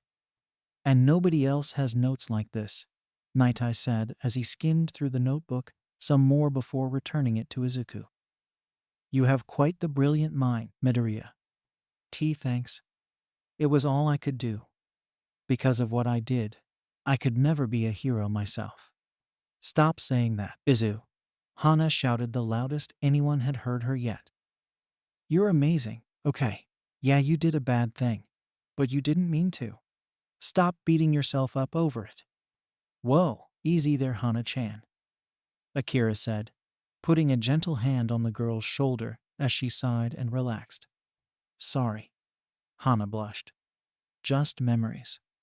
Lucy offered Hana a cup of tea before turning to walk away. Spinel then quickly bounded up to the 2 hurting teens and began to stretch and make funny faces until they smiled. Such camaraderie. Nightai hummed, a rare genuine smile overtaking his face as he recalled the camaraderie of All Might's agency so many years ago. Listen, what you kids have? Keep it close and don't let go. I don't want any of you ending up like how me and All Might turned out. With that, Nightai took his leave, deciding to pay Mirio a visit at his class before departing.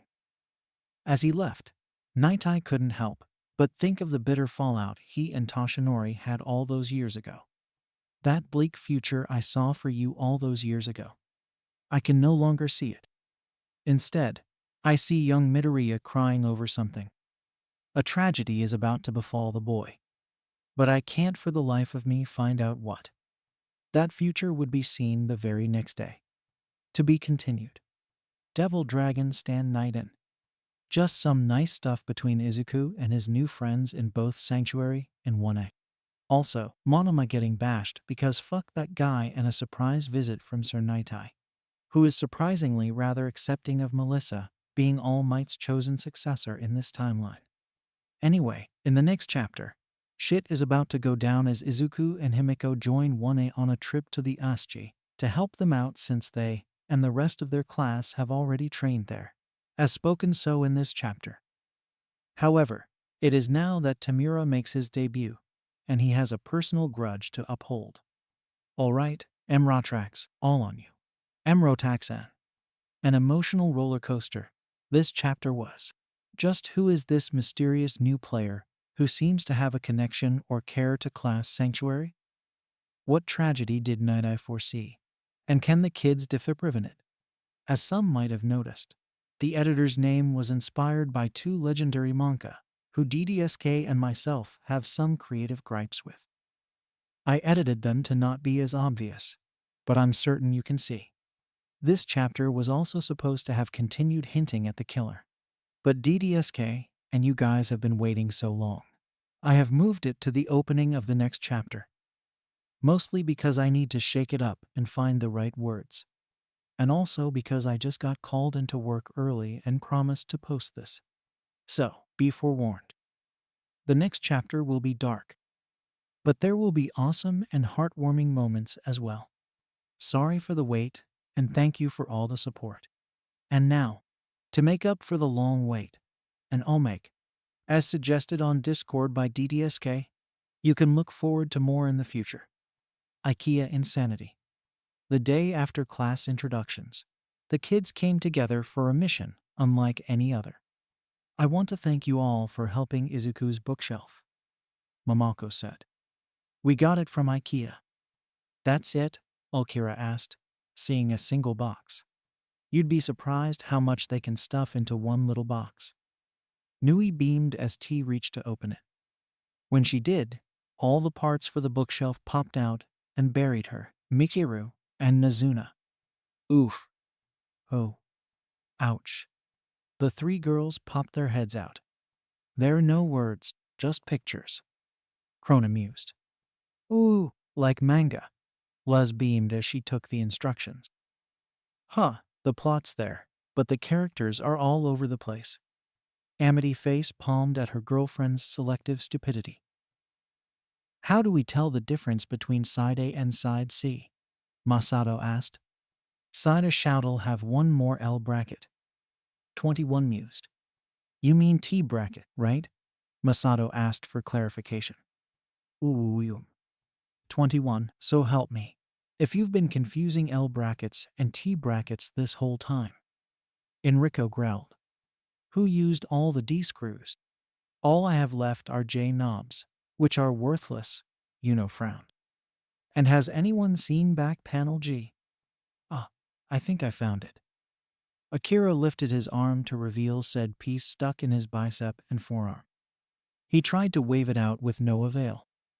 Then trying to hold back, gently pulled, and broke it. Oh, great, just great. Now we got to go back and exchange the whole thing, Masato groaned. Come on, let's pack it up. What sounded simple turned out to be very tricky. They stuffed the boards into the box, which No could not close. And they still had a whole bunch of parts to return. How? You're putting all of them in at once, Sho pointed out. They all came out at once, Mikiru reminded everyone. There's a method. 3 hours later. We got a brand new Glorpsemblargen. Let's just build it right here, Okwira said. Then when we mess up, we can get yet another one, Mikiru happily pointed out. For no extra cost either, Nazuna added. All right, let's dominate this cheap piece of furniture, Hana declared. To the best of our limited abilities. 2 minutes later. Okay, We're out of parts and instructions. Toga mused. I think we're done. The assembled product looked nothing like a shelf. Thanks, guys. Izuku smiled all the same. Suddenly, boom, there stood an annoyed Katsuki Bakugo. Hey, we spent all day on that, Luz complained. How can you morons be so bad at this shit? Katsuki snapped before assembling the shelf in under 5 seconds. Let us never speak of this again. Emmy ordered. Keep safe. After classes had ended for the day, Melissa was walking through the halls of UA towards the support course department. She had been informed by Power Loader that one of his prize students, Mei Hatsune, was in need of an assistant. After hearing about her and her exploits, Melissa felt a kindred spirit and volunteered to be her assistant. My full gauntlet is still in the development stage, but maybe she could help out. Asterisk kaboom asterisk. Kaya. Melissa yelped as the double doors leading to the support workshop blew clean open from a sudden explosion. Only a little smoke billowed out, but it was followed by a coughing girl with pink hair and dreadlocks, soot-covered goggles, and singed clothes. Okay. The girl laughed as she pushed her goggles up, revealing yellow eyes that seemed to have crosshairs in them. Maybe a little too much juice in that one. Better tone it down for the next test. Are you Mei Hatsune? Melissa awkwardly asked, surprised that the girl had survived whatever explosion that was. That's my name, don't wear it out. The girl said proudly before noticing Melissa, her eyes widening in shock as she rushed over to her. Shut the front door. Are you Melissa Shield? Daughter of the famous inventor, David Shield. Why, yeah, Melissa awkwardly replied, her cheeks flushing in embarrassment at the proximity the girl was giving her. Wow, it's true. You are here at UA. Mei looked Melissa up and down before smiling. Gotta say, you're even more beautiful in person. Are really? Melissa bashfully asked as Mei proudly nodded. So, Power Loader Sensei tells me that you're to be my assistant, right? Yeah, I even have something in development that I thought you could help me on, Melissa said as she took out some blueprints for her full gauntlet, which Mei began looking over before beaming. Honey, I love the way you think. Come on, we've got a baby to make. As Mei pulled Melissa into the workshop, only one thought was crossing the blonde girl's mind. Baby? Elsewhere, Toshinori Yagi suddenly felt a chill down his spine, bile in his throat, and rage in his form as he suddenly bulked up. At the same time in America, Melissa's father felt the same. Sam, ready the drones. Mr. Shield? Sam asked in confusion before he saw the look of cold fury in his boss' eyes. Ready. The drones. Sam pressed a button, releasing a horde of drones that flew out of Island and headed towards UA with only one goal: protect Melissa's innocence. MHACS. The next day was when things changed forever. Well, today is a special day, class. You'll be doing rescue training for your Heroics 101 class today, Aizawa said to his students in Class 1A. However, we will also have 4 special guests with us. 4 of them are students from Class Sanctuary. Cool. Is Kongo one of them? Ijiru asked excitedly. What about Lucy Chan? Mina added. Aizawa shook his head. Hate to disappoint you, but the 4 Sanctuary students are going to be Midoriya, Himiko, Melissa, and Shimura. Oh, Midoriya is cool too, Ijiru smiled. He's also a horn buddy. Yeah, Mina beamed. Katsuki breathed out a loud sigh of relief, glad that he'd have both Izuku and Himiko there to help him deal with certain members of his class. Cough, Ajiro, cough. Wait, isn't Shimura the zombie girl? Minoru asked. No, that's T. Yamada, Kaiuka corrected. No, I mean the girl who looks like an actual walking corpse, Minoru pointed out. You know, the one with black hair, the cat-like cyan eyes, the scars and stitches on her body. Oh, right, that girl. Denki realized. She doesn't seem so bad to me. She looks cute for a corpse girl. In some instances, that would be considered necrophilia, Kaminari. Aizawa dryly told his student, who blushed in embarrassment as most of the class laughed at him. And Minta, watch your mouth around Hana. Mamako says she acts up when that comes up in certain instances. And neither Masato or Lucy will be around to keep her in check. The grape-haired midget nodded in fear as his teacher continued. Anyway, put on your hero costumes. Midoriya, Himiko, Melissa, and Shimura will be waiting for us at the bus area. Before the kids headed to get ready, Aizawa grabbed Ojiro by the shoulder. Will you control yourself, or do I have to send you home right now? Get into costume. MHACS. Dr. Yujiko smirked as he was going over the statistics of the mid-end Namu that Tamura had prepared to take with him to the USJ. Thanks to their little mole, they had gotten delivered the files on the rescue training that was happening. A shame we couldn't have the press give us a cover. But the death of Kishi Toyama was a big surprise, even for us. The not-so-good doctor noted. That idiot had been of huge help in keeping people from investigating his master. Send him a couple pretty girls, some drugs and cold hard cash. He'd write anything. It was going to be tricky to find a new media puppet. Yujiko then saw some papers falls out of the file. Papers that did not look like statistics. Hello? What's this? Wait. As the doctor read through the files and notes, his eyes slowly widened in horror before standing up and rushing to All for One, who was sitting in his wheelchair while preparing to look through a television screen to see how Tamura handled himself at the USJ. Sensei, you need to see this. It's terrible. We've made a grave mistake. All for One looked through the notes Yujiko gave him. Using a sonography quirk due to being technically blind, a bead of sweat began forming on his head. Yujiko. We must pray to whatever god above that Izuku is not there at the USJ. When Tamura is done with his mission, we are to terminate that disgusting abomination ASAP. It was rare for Yujiko to agree with his old friend on such things. But considering what the mid-end Namu had done to Izuku while it was still in the facility's care, he would make an exception just this once.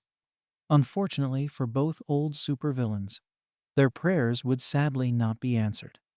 MHACS. This is so exciting. Himiko giggled as she, Izuku, Melissa, and Hana had all boarded the bus with the students of Class 1A and were currently heading to the USJ. We can show you guys all the ropes. Oh, that's right, you four in your class went to the USJ for training yourselves before us. Momo noted as Himiko nodded excitedly while sitting on Katsuki's lap, nuzzling her cheek with his own. Katsuki tried and failed to hide a smirk, especially at how the PDA public display of affection was vexing Ida, who only stopped from calling them out when the bus hit a bump, sending him crashing to the floor. Give it up, Four Eyes, Katsuki smirked. Sides, Himiheim is starved for affection.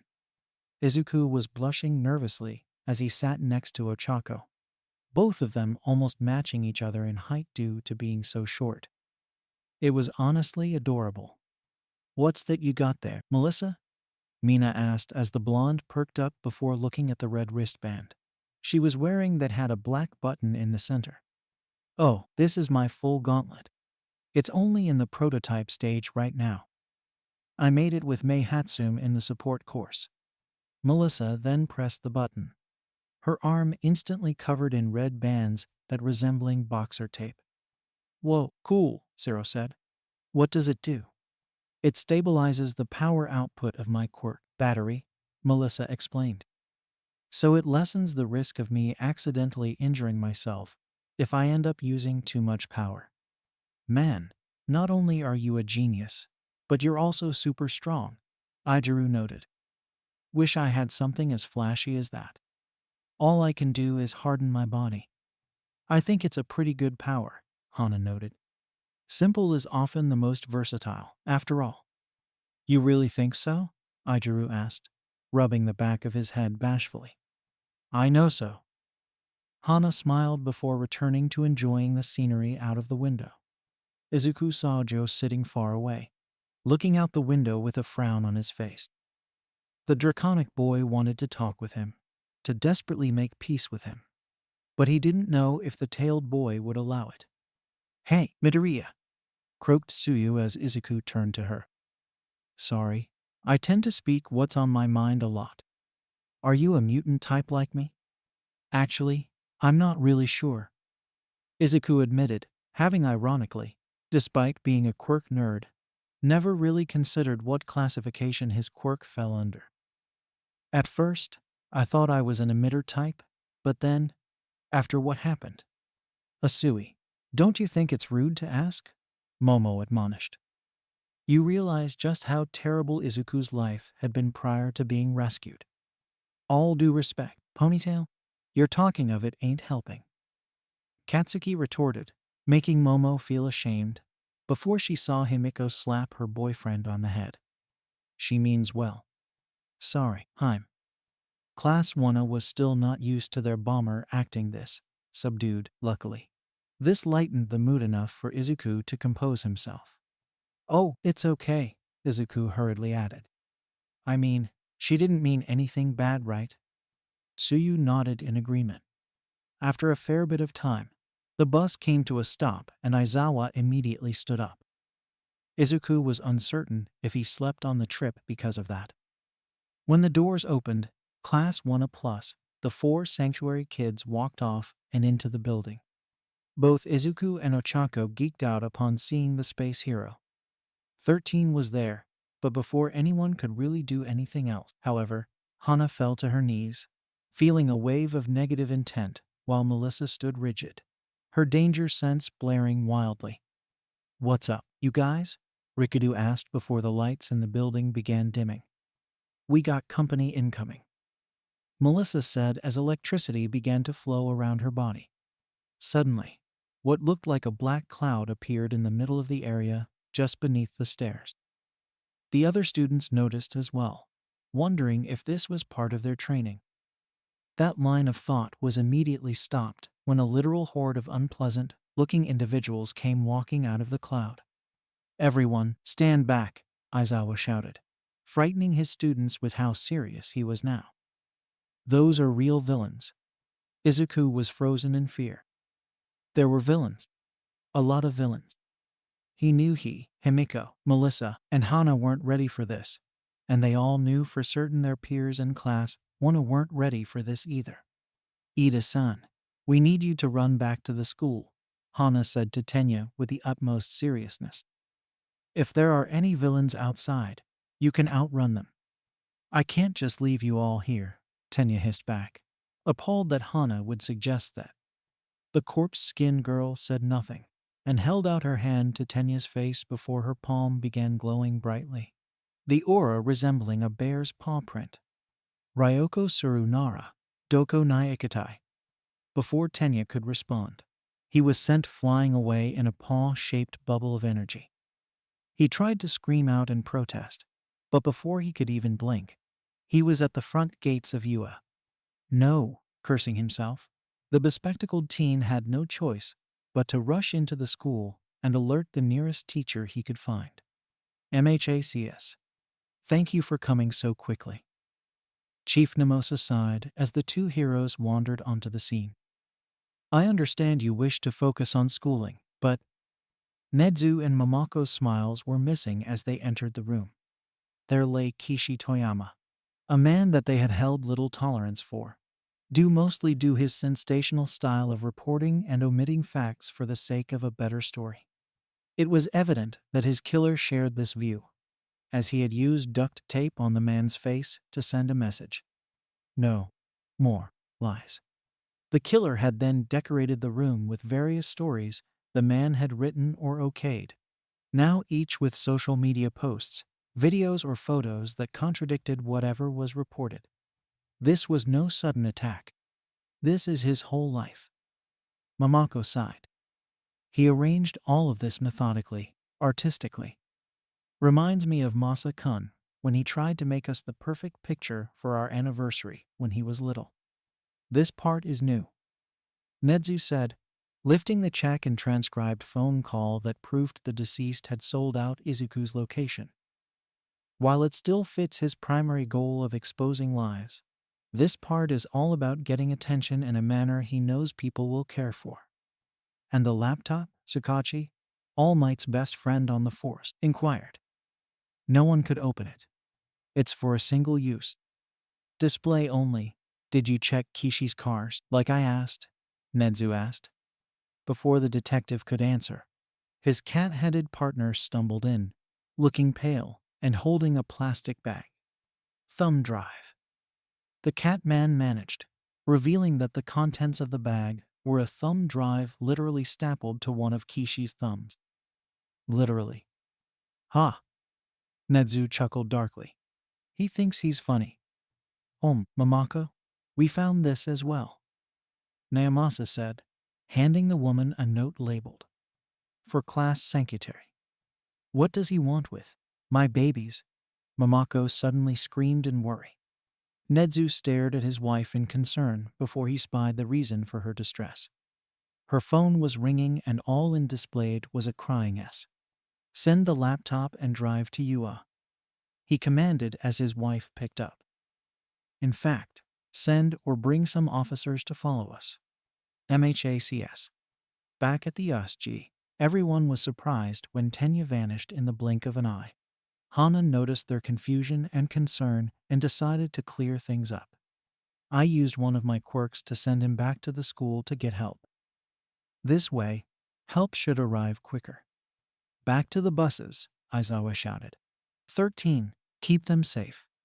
The rest of the students turned to rush the doors, but were stopped when a man composed of black mist with bright yellow eyes appeared before them.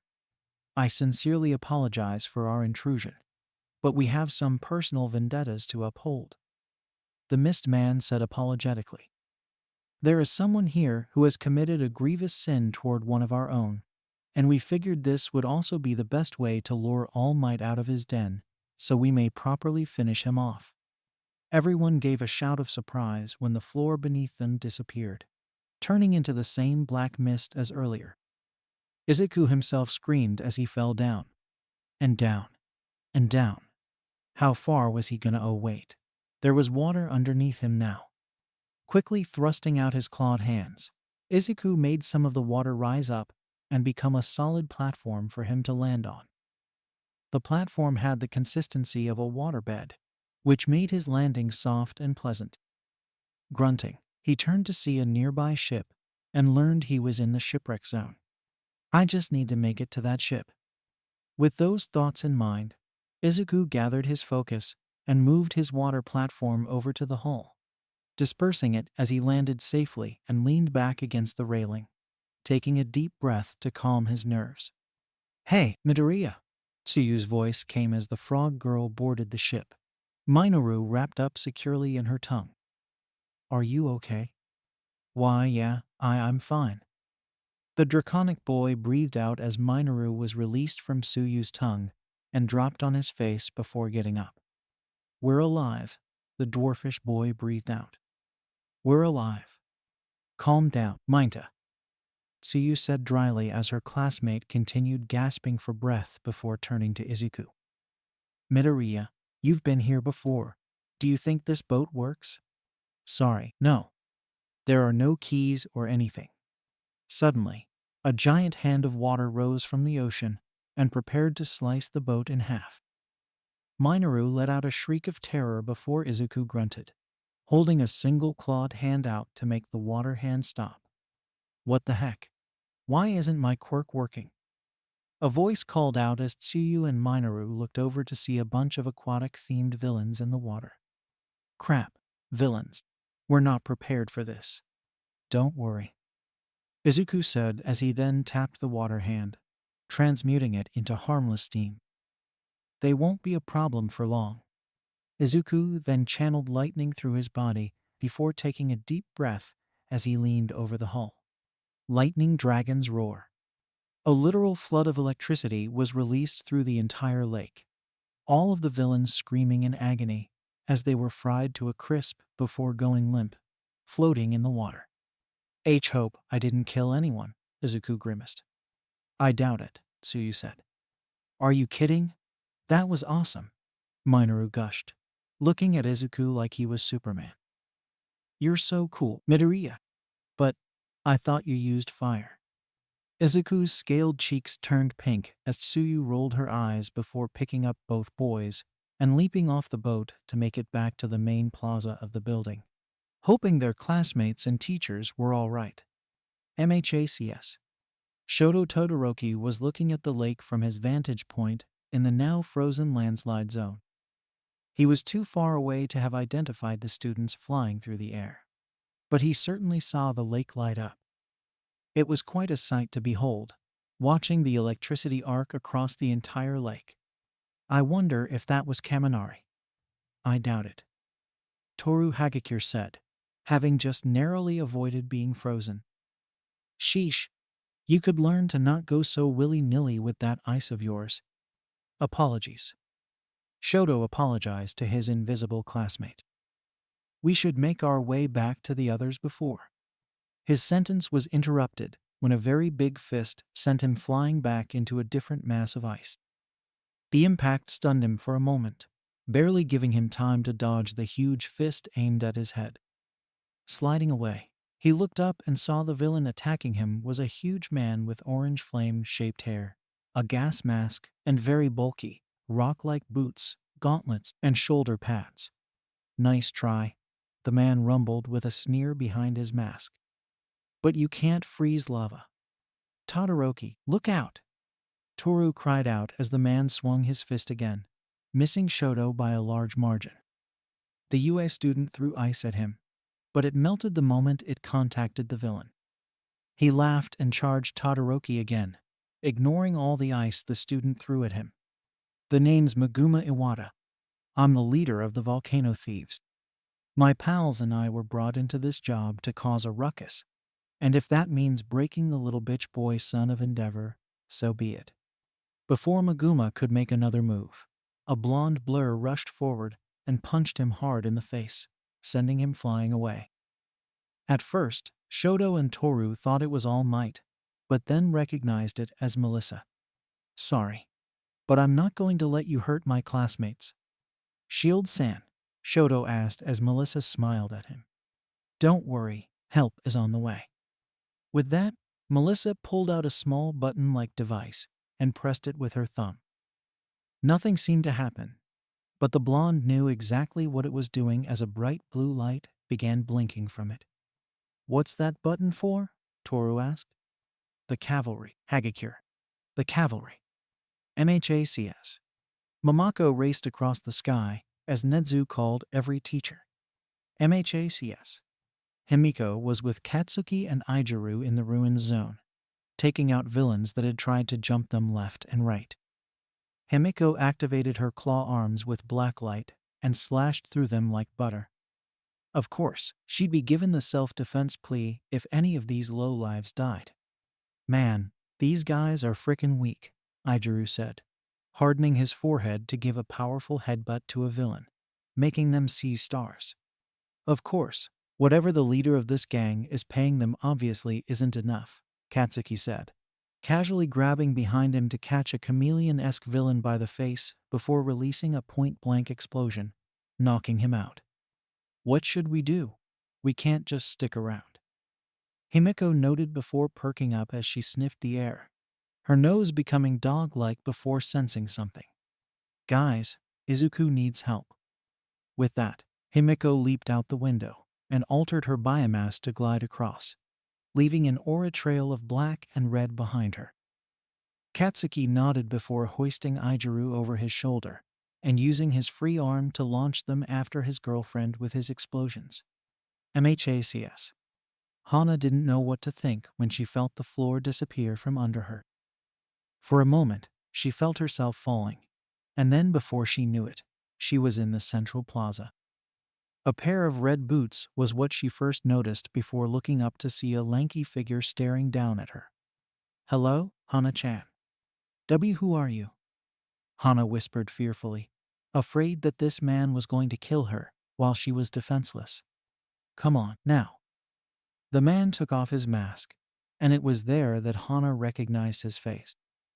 Don't you recognize your dear brother? Hana's eyes widened in shock. No. No, it couldn't be. This wasn't. Tenko? The young man before her just chuckled. Ain't heard that name in a long time. But sorry, that brat died same day as you. Speaking of dying, why and how are you? Oh, never mind, gotta focus.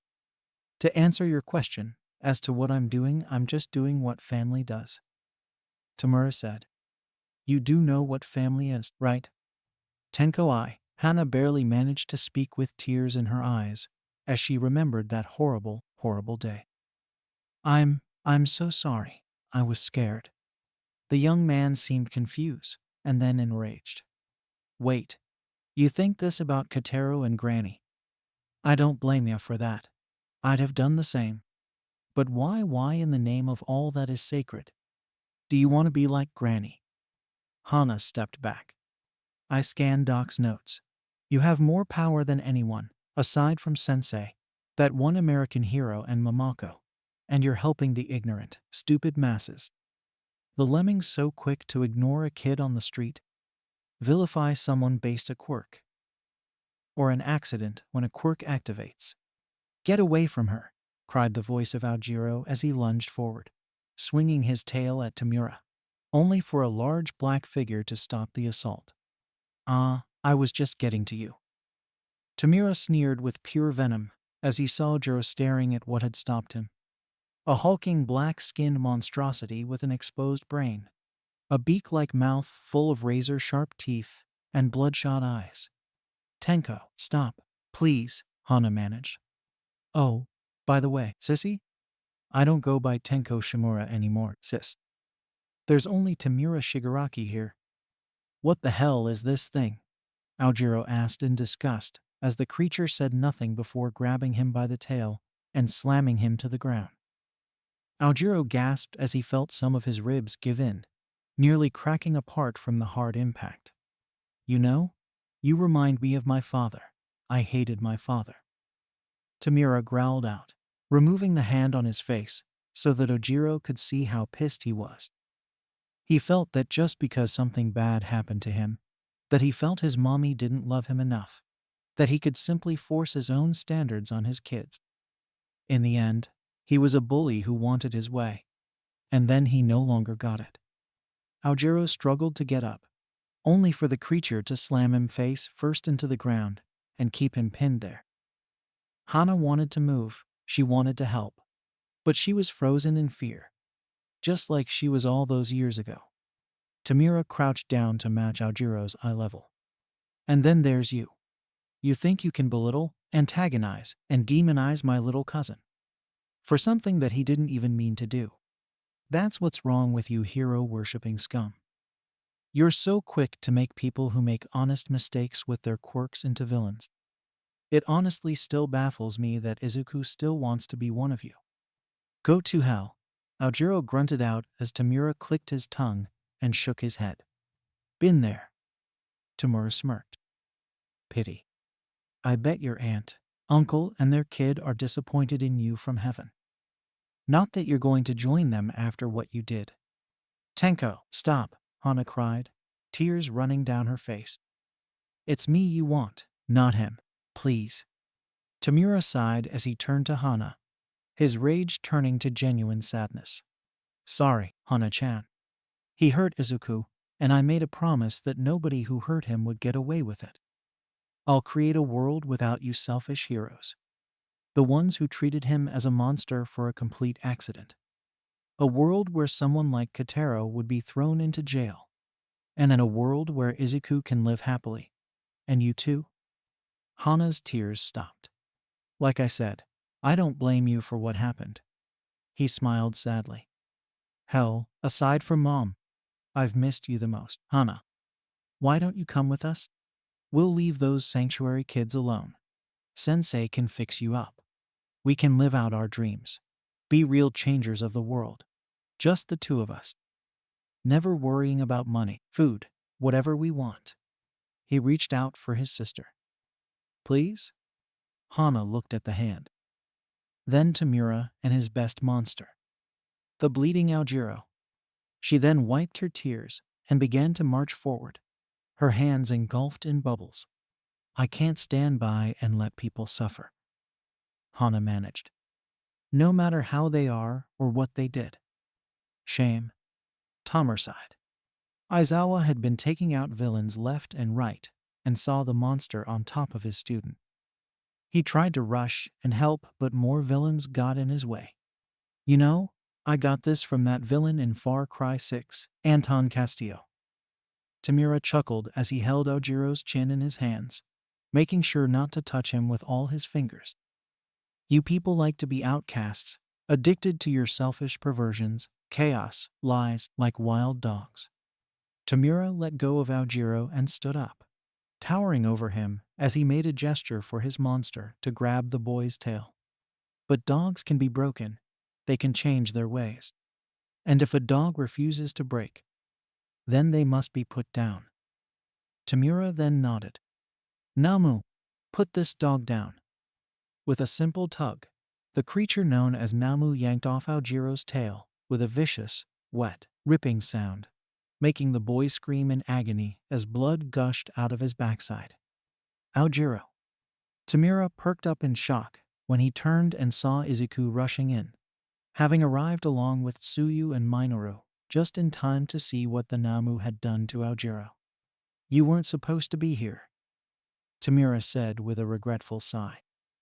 Namu, stop that kid, but don't hurt him.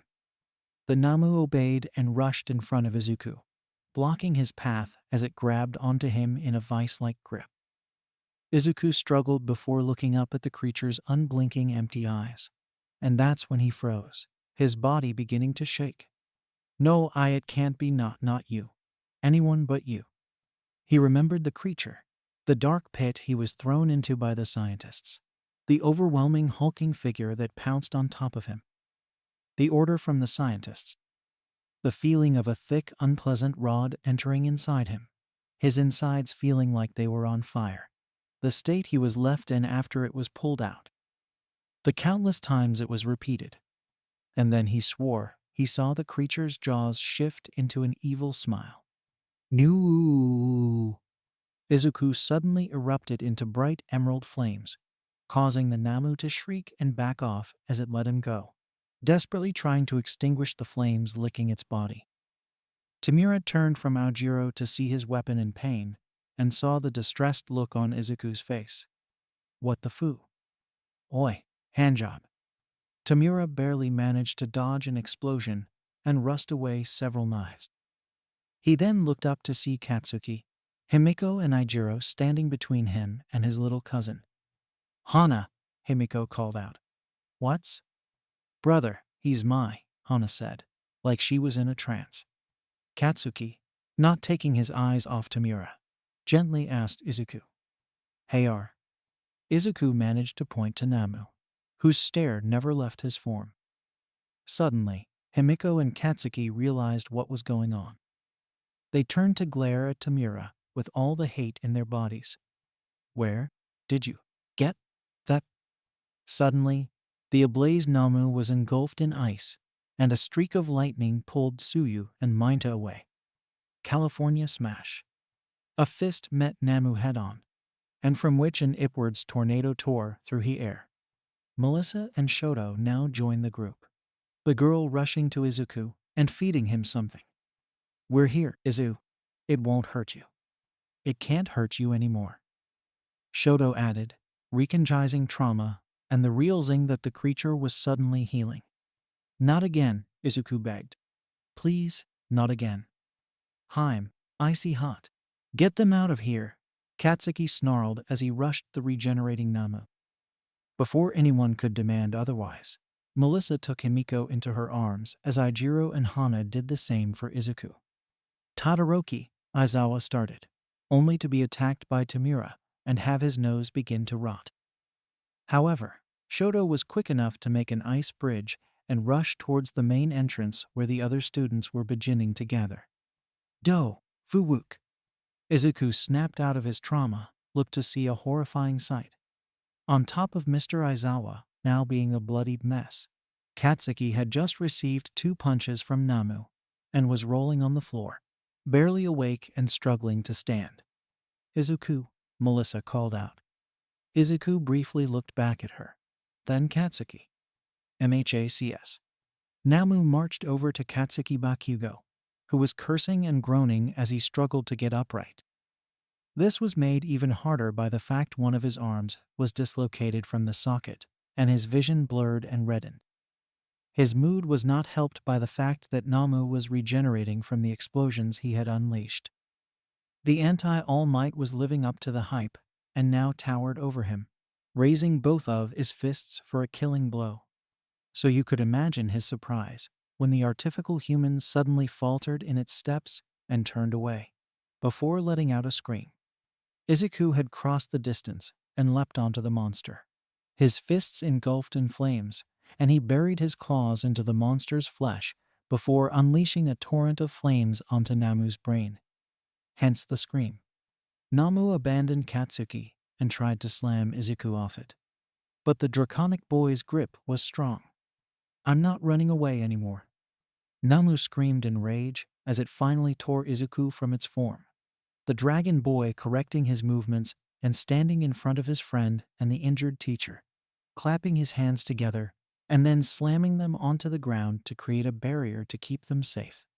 Namu smashed anything in its way in its relentless pursuit of Izuku, who led it further into the OSG, where it began to smash other villains into mulch.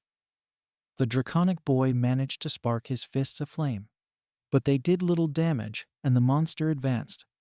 Tamura, who had been all over the place emotionally, finally snapped back and realized just what was going on. "Namu, forget him." But for once, Namu did not obey. All the artificial human had on its mind was crushing this boy for good. And when Izuku hit it with a regular fist, the smirk returned. MHACS. "We got to help Izuku," Ijiro rationalized as the kids returned to try and grab their sensei and classmates. "He can't fight that thing alone." Where's his fire?" Ochako asked in worry. "He's out." Katsuki struggled. "He needs a refill." Himiko turned to Shoto. "Please. Hana's still out of it. We need you to." "I refuse," Shoto said. "Excuse me. What the fuck did you say?" "I refuse to use my father's flames." While everyone was shocked by this, Minter remembered something. "Denki, everything you got. Give it to Izuku." "Wait, what?" "Just do it." MHACS. Namu held Izuku in one hand and ready to fist to knock him out, when suddenly, a surge of electricity surged through Izuku suddenly, refilling his reserves. With Namu far enough away, he rose his fist and then brought his hands together to form a spear. Lightning Dragon Heavenly Halberd. The attack sent Namu flying, giving Izuku enough time to rush to Ojiro and Aizawa. "Tamura Shigaraki, are you there?" came the voice of Dr. Yujiko through a special receiver in his ear. "Doc, what are you doing?" "This is supposed to be my personal raid." The Namu. It was used by the facility to torture Izuku. It was the one who. Tamura didn't need the doctor to finish his sentence to piece it together. His red eyes widening in realization and horror before growling in fury as he turned to Aojiro, who was struggling to get up from the pain he was in. "This is your fucking fault, you monkey-tailed fuck." Grabbing Aojiro, Tamura lifted him by the hem of his hero costume before slamming him to the ground with surprising strength for a man of his lanky stature, impaling his arm through Aojiro's chest as Izuku fell to his knees and looked up just in time to see the deed done. "No." The draconic boy weakly rushed to Aojiro's side and held him close as Tamura approached the Namu. "Fucking disgusting freak, I should have known." Before the Namu could respond, its master grabbed it with both hands, and it howled in pain before it began rotting and falling apart, crumbling into bloody dust and leaving only a metal skeleton behind. Tamura scoffed as he picked the brain off the skeleton and then crushed it into a bloody pulp before snapping his fingers as the mist man appeared beside him. "Kurogiri, We're leaving.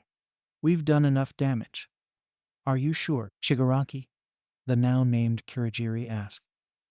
What about our plan to kill All Might? And what of the Namu? All Might can wait. As for Namu, turns it was the one they used to hurt Izuku. Kurogiri nodded and opened a portal for him and Tamura to escape through, taking whatever villains that were still standing with them, including the volcano thieves, much to Maguma's displeasure as he wanted to try and continue his fight with Shoto and Melissa. Deku, Katsuki called out as Himiko, and Ijiru had arrived, along with everyone else who had been scattered by Kurogiri, only for them to see Izuku cradling Ojiro's mortally wounded body while Aizawa came over. Please, stay with me, please, Izuku begged, tears running down his face as Ojiro weakly looked up at him. You feel bad for me? After what I did to you? I never held it against you. There are a lot of people who hate me for what I did. I made peace with that. Please, don't go. Ojiro chuckled weakly, coughing up blood. There's no hope for me anyway. But I guess it's true. You really are a good person. Shut up. We're getting you out of here, Aizawa said as he tried to help Izuku lift Ojiro up. But the blonde's body was growing heavy. No, Aizawa-sensei, I deserve this. I'm the farthest thing from a hero. It's okay though. I'm gonna see my aunt, uncle, and cousin ... at quota's gonna be okay. With that, Aljiro's eyes drifted close, his body going completely limp and cold as he laid back in a growing pool of blood. Izuku was frozen in despair as he held the body close before breaking out into weak whimpers that soon devolved into choked sobs. All of Class 1A and 13 arrived as well, gathering around, unable to do anything as they all mourned the loss of a classmate and listened helplessly to Izuku's broken sobs. The cavalry that Melissa had called Class Sanctuary and all the teachers Tenya had gathered soon arrived. But it was already too late. Tamura Shigaraki had succeeded in one thing he set out to do at least: take revenge on the one who hurt his little cousin. Alas, it came at a heavy price. Even the young villain was unsure was worth it. Since the tragic events at the Usji, things had been somber. Nedzu had made a public speech about what had happened and how Yua took full responsibility for not having the proper security. He went on to say that they would not allow this tragedy to be repeated and set up a dorm system to make sure the students were always close to each other and the staff. This was a bit of a bright spot in an otherwise dim situation, as the students all began to hover around and care for each other now that they were at school far more often. Class 1A had all been issued mandatory therapy sessions with Hound Dog in order to cope with the trauma of losing a classmate. What was once Ojiro's desk was now decorated with memorial flowers and a picture of him. While he hated to play favorites and was happy to see most of Class 1A was moving on at a reasonable pace, Hound Dog found himself focusing on Izuku and Hana. Both had been almost inconsolable by their classmates for different reasons. Izuku, because he failed to save Ojiro, and Hana, because she had reunited with her long-thought-dead brother, only to find him as a villain who had murdered someone right in front of her. Aizawa was tended to for any injuries he had sustained. Part of his nose had been decayed by whatever Tamura's quirk was, but thankfully, it was properly fixed with minor plastic surgery. He also had a scar under his eye from a lucky villain, but chose to keep it as a reminder of his failure as a teacher and to make sure Aljiro's death would not be forgotten or repeated. The rest of Class Sanctuary was unsure what to do for Izuku and Hana. They tried everything they could, but nothing seemed to be working. Both of them had holed up in their rooms and refused to come out, not even to eat. Hound Dog knew that he needed to speak with Izuku and Hana about the true issue that was eating away at them. He just hoped they'd be able to face their grief head-on. He would not let his students destroy themselves. Sanctuary. It was a complete utter disaster, Tamura growled, decaying a bar stool partially in order to rip it in half with his bare hands. Kurogiri said nothing as he polished some glasses. Yes, This is definitely something we cannot have foreseen. All for one said in a troubled tone from the TV. Alas, I blame myself. The doctor and I should have investigated the mid-end Namu's files more thoroughly. Damn it. I knew loaning them that Namu was a terrible idea. Dr. Yujiko cursed angrily. Those fools. They let their anger and hatred overtake them that much. Calm yourself, old friend. It is my fault as well for overlooking them. All for one said to his right-hand man, even though he was beyond livid as well. Still, he had other things that need his attention. Nevertheless, Tamura, you succeeded in one of your goals at least. To destroy the one who hurt your beloved cousin. Yeah, but at what cost? Tamura roared, slamming his hands down on the bar table, tearing through it. Tamura, please calm yourself. I just fixed that. Kurogiri sighed as Tamura slumped his shoulders and sat on one of the intact bar stools. Sheesh, what's up with the boss man? Asked Maguma Iwata Aka Volcano, himself nursing a black eye and broken hand after his fight with Melissa. His fellow volcano thieves, Kanako Hazono Aka Dusty Ash and Sumuji Kazutani Aka Gust Boy were also there. Apparently, that Nomu freak he brought with him was used on one of those sanctuary kids, and he didn't know until it was too late. Gust Boy explained. Awa, poor baby. Dusty Ash said sympathetically as she slid up to Tamura. That must have really sucked, seeing your cousin all scared like that. Tamura glared at the trio with such intensity, they took a step back. I made a promise to myself that I'd destroy this world and allow it to be rebuilt by him and his new little friends. Create a sandbox for them to create a new world where they could be safe and happy. But I guess I failed. His glare lessened, shame filling the decayer's form. He paid little mind to Dusty Ash wrapping herself around him, trying to make him feel better. Tamura, if there is one thing I've learned in my long life, it's that failure is often the best teacher. All for one advised. It was a good thing you were able to recruit a notorious trio, such as the Volcano Thieves, and their strength was truly shown when they managed to escape with you. Unlike the pathetic cannon fodder we scrounged from the gutters. We try to please our clients. And besides, Shiggy speaks our language. Volcano chuckled, patting the young villain in question on the back with his large hand. Sides, making Yua look bad was a blast by itself. Gust Boy added. Hell yeah, Dusty Ash followed, before adopting a contemplative look. Still, the five of us are going to need more help if we're going to pull off this job. Help. At that word, Tamura's eyes widened as he recalled something. Sensei, don't you have that other guy? Curator? Tamura asked. He works with those other two guys, Zookeeper and Bearhead. His master caught on to what his apprentice was asking, and a smile crossed his face. Indeed, Curator is a trusted intelligence gatherer, and he certainly knows how to hold his own in a battle when it is called for. All for one concurred. I'll send him a message informing him that he and his group shall be assisting you from now on. Perfect. We just might be able to make good of a bad situation yet. Tamura chuckled, lightly scratching his neck before frowning. If only you accepted my offer, Hana-chan. Sanctuary.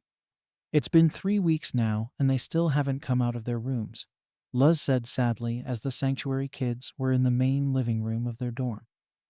Mamako was with them, a sad look on her face as Masato rested his head on her lap, her soft fingers stroking his hair. Aojiro was an ass to Izu, but nobody deserves to die. Emi softly spoke, her head hung low. Those villains will not get away with this, not after what they did. Akira snarled with righteous fury, his fists tightened and drawing blood. Krona quickly used their powers to heal Akira, in spite of it not been needed. I feel bad for the gang in Class 1A, it was terrible. Mikiru said, looking out the window, Nazuna embracing her from behind. What can we even do? Is there anything we can do? Krona asked. There is something. Mamako spoke. Masato getting off her lap as she walked over and took out the letter she and Nedzu found addressed to Class Sanctuary by the killer of Kishi Toyama. What is that, Mom Akko? Nui asked. It's a message left behind by the one who murdered Kishi Toyama, Momoko explained. I'm sure we informed you about it earlier. That guy was a jackass to be sure, Ragnarok said. Good riddance, I say. But what does the killer want with us? Okura asked curiously. Spinel turned her fingers into scissors and snipped open the message, pulling out a Hallmark greeting card. Aowa, it must be a fan letter. Well, that's one good thing, I guess. Melissa said. What's it say? Spinel opened the card and scanned what was written in it, pouting as a befuddled look crossed her adorable squishy face. Spinel, sweetie? What's up? Nazuna asked in concern. What does a liar do when he's dead? What? Everyone asked. Check it out. Spinel showed everyone the contents of the card, and they all looked to see it was a riddle. What does a liar do when he's dead? There were also some ciphers, codes, and other secret messages written on one side of the card. Oh great, they're crazy and interactive, Yuno gasped. What modern serial killer isn't? Himiko asked, giving the code a look over. Well, they're clearly ripping of the Zodiac. Can I have a look? We had stuff like this in the White Clad. Sho asked, taking the extra bits and summoning a bit of flame with a face on it. Sputter, sputter, sputter. The flame cooed, the girls following in suit. Sho smiled before motioning the flame over the notes, being careful not to burn anything. Well, no hidden message that can be found in the words through flaw. Wait a sec. Bringing Sputter a wee bit closer, he could make out a phrase. One for all. Melissa tensed. The killer knew about? No, calm down, clam down, she told herself. She then gently took the paper from Sho and pressed a button on the rims of her glasses. May managed to turn my glasses into mini computers. I'm cross-referencing cipher sites and code breakers to see if anything comes up, she explained. This might take a while though, so allow me to help. Penny cheered as she touched Melissa's glasses, her eyes shining bright green as she reached for a notepad and began to hurriedly jot down everything she could, some symbols being translated, others crossed out over and over. As the two tech-savvy heroines did this, Amity looked over Melissa's shoulder, and her eyes widened. Luz, look. Luz hurried to her girlfriend's side and spied what had sparked Amity's interest, her eyes widening in shock. No way, the Dominican girl gasped. Erg?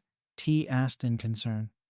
Either the killer reads Azura, the Good Witch, or they have an appreciation of glyphs. Indeed, some of the symbols were glyphs that were perfect imitations of the ones Luz's wild magic often manifested. The two hurriedly jotted down what they recognized and put it with Penny and Melissa's notes. 10 minutes later, they finally found something. What looked like the URL of a website or a file collection. Hurrying to a computer, Masato typed in what they had, only to be met with an error screen. Try private browsing, Akira suggested. He knew little about computers or the web, but in his mind, if the killer's smart, he may, I dunno, make it so there's only a certain way to see whatever he wants to see. That is the stupidest, 21 started, only to be cut off when the screen changed. Still, there was a problem. It's encrypted. Nazuna mused, looking over the notes. And there are way too many possible passwords. Then, perhaps this can be of help. The students turned to see Nedzu entering the room, a thumb drive dangling in his paw. Dad? Masato asked in confusion. The police found this in the car of Kishi Toya. The principal explained, along with his thumb stapled to it. Ha ha ha ha ha ha. Blank stares filled the room. Oh, come on, thumb drive, that shit's funny. Ragnarok, shut up, please. Roromia begged. Masato took the thumb drive. It felt dirty to think that, and went over to the laptop. We're still missing something, he mused. Oh, I'm going to be sick. Emi barely held in her bile. Himiko pressed the thumb onto the drive, and instantly the students were rewarded with a slew of pictures. Heroes taking bribes, children undergoing hellish training, what looked like abuse victims being escorted or given medicine, and all manner of corruption and debauchery. Lucy's eyes narrowed and her arms manifested, slicing and punching holes in the wall behind the computer. One of those victims looked an awful lot like Shoto if he had white hair and was a girl. But yet another picture stood out. A younger Izuku being forced into a car with someone raising a crowbar over his head. That son of a bitch helped kidnap Izuku, Akira snapped, his skin taking on a dark hue. Unfortunately, Nezu sighed. And it seems that the killer is determined to keep contact with you lot. Only question I have is how the hell the killer got these pics, Akira mused. Suddenly, the photos began to vanish. No. Melissa hurriedly began snapping as many photos as she could, but she was only able to save a few. There was a message. What does a liar do when he dies? He lies still. Thank you for responding so well. We'll be in touch. The screen went to error, and refreshing the page did nothing. There was one thing the gang knew. Whoever the killer was, they were playing it smart, and it seemed they had no choice but to play along with them. Sanctuary. Toshinori had been asked to take part in this session with Izuku. The poor boy had curled into a ball. It wasn't your fault, were the first words out of the guidance counselor's mouth. Half of the students would have been hurt if it wasn't for you. You took out all the water-based villains in a single. Don't you get it? Izuku suddenly snapped, his bloodshot eyes matching his tear-stained cheeks and the volume of his voice rivaling Mike at his best. I screwed up. I screw everything up. It's all I've ever done. Fresh tears escaped Izuku's eyes as he began to let everything out. Those villains attacked because of me. They were going to kill everyone because I was here. And why did I have to live?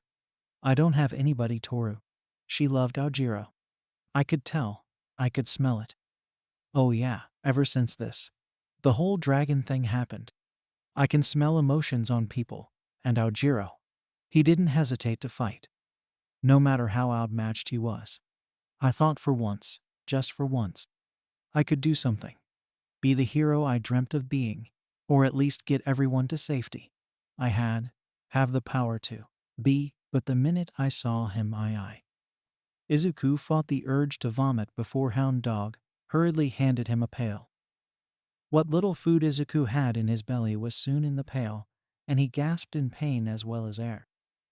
Toshinori handed him a bottle of water that he took some sips from. Izuku vomited again before catching his breath. I froze, and I didn't do anything until I heard Ka-chan scream in pain, Izuku continued. That alone proves I shouldn't be here. I only stepped in when someone I cared about was in trouble. No one else froze, just me. And Aojiro died because of that. Izuku hid his face in his hands, the sight breaking Hound Dog and Toshinori's hearts. Just send me away, Izuku begged. Everyone'll be safer. Izuku, Hound Dog struggled to find the words, especially before his animalistic side took over from the emotional stress he was feeling. I froze too, Toshinori said, getting the boy to look up in shock. Hound Dog's animal instincts died as he listened in, Toshinori ignoring everything but the boy in front of him as he recounted the memory. It was my 3rd year, when I first encountered a real villain. I had thought I had it all under control and that I was ready, but one look and I froze. My mentor saved me, but Tosh didn't make it. He fought back the haunting memory of Nana sacrificing herself for him, Gran Torino racing him away from the battlefield, and all for one's cruel line before he had vaporized the closest thing to a mother the hero had. My thanks for this delightful comedy. Toshinori felt tears of his own leave his eyes, but he focused on Izuku. I still see that horrid moment, day after day. No matter how great I've become or how many people I've saved, I'll never forgive myself for that one moment of weakness. A moment every hero has at least one of. Hound Dog added. And Izuku? You had every reason to be scared. Despite all that, do you remember what you did? You fought tooth and nail to keep Katsuki safe. The mention of his best friend made Izuku pause. How would he feel if you left? Toshinori asked gently. How would Himiko feel? Mr. and Mrs. Bakugo? Krona? Your other classmates? Your horn buddies? Young Miss Uraraka? The images of the people he knew he loved filled Izuku's mind, and a whimper escaped his lips. They'd be safe. That's all that matters to me. A selfless thought. One that would normally be met with applause of the maturity of. But not today. With a firm look on his face, Toshinori knelt and placed his hands on Izuku's shoulders. Now, you listen here, Izuku Midoriya, he said. You've got the makings of greatness in you. You already have shown it. Staying strong and kind for so long. Never giving up on helping people, despite all the hell you've been thrown. You're a better man than many pros, and you're not even in your prime. And yes, things are hard. They'll get harder. You have the right to fall. To cry. But you've got to take your life by the helms and chart your own course.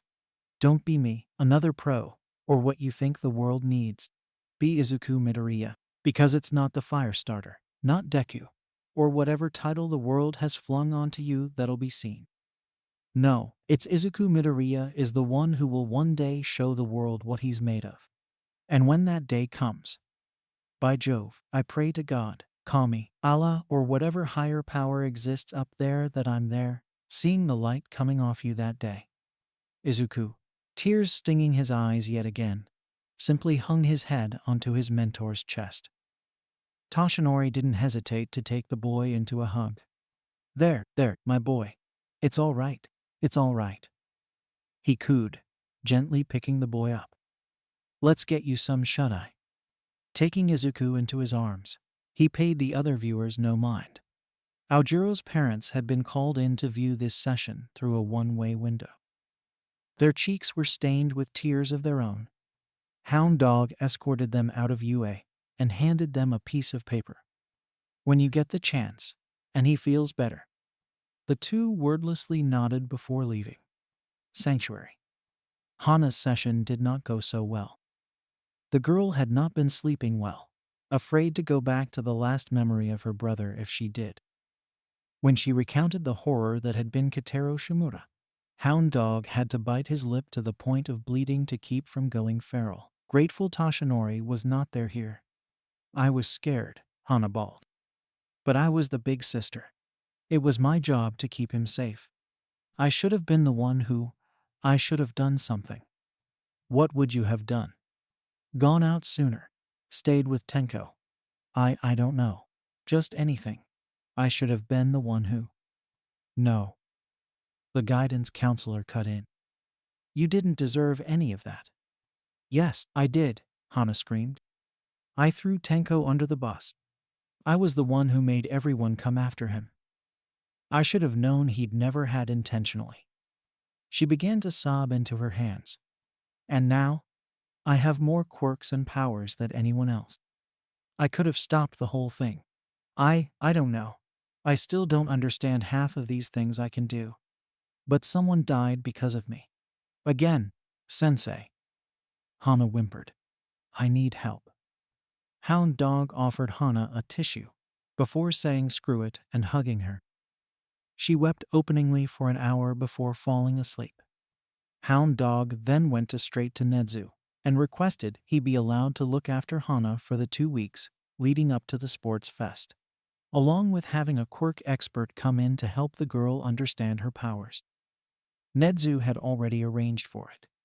Sanctuary. Icy hot. Shoto Todoroki perked up as he turned to see Katsuki Bakugo glaring at him with a look of murder on his face. The heterochromatic boy didn't know what the blonde bomber's beef was, but he'd get to the bottom of it, at least. What do you want, Bakugo? Back at the Uschi. when Deku was risking his neck out for all of us. I asked you to give him a fire boost, because I know damn well you can use fire on top of all that shitty ice. And then you fucking refused. Kaminari was still able to help Midoriya. The problem still worked itself out in the end. Shoto said, preparing to walk past Katsuki, only for the Pomeranian to grab him by his collar and slam him into the wall hard enough to leave an indent. Don't fuck with me, you Prince Zuko fanboy cocksleeve motherfucker bitch. Deku could have used fire to completely incinerate that ugly freak he was fighting. The same freak that those assholes used to torture him when they had him captive. Were you just gonna let my best friend die because of some stupid pledge? I refused to use his fire. Shoto growled out, but Katsuki was not having it. Who's he? Endeavor. To hell with him. This is about you and you alone, Katsuki roared, getting in Shoto's face. You better fucking watch your back, icy hot. Because the next time we have to face off, I won't hold anything back. And that's a fucking promise. With that, Katsuki dropped Shoto onto the ground and stormed off. Shoto checked his throat for any bruising before glaring at the blonde's retreating form. He doesn't understand just how cursed my flames are.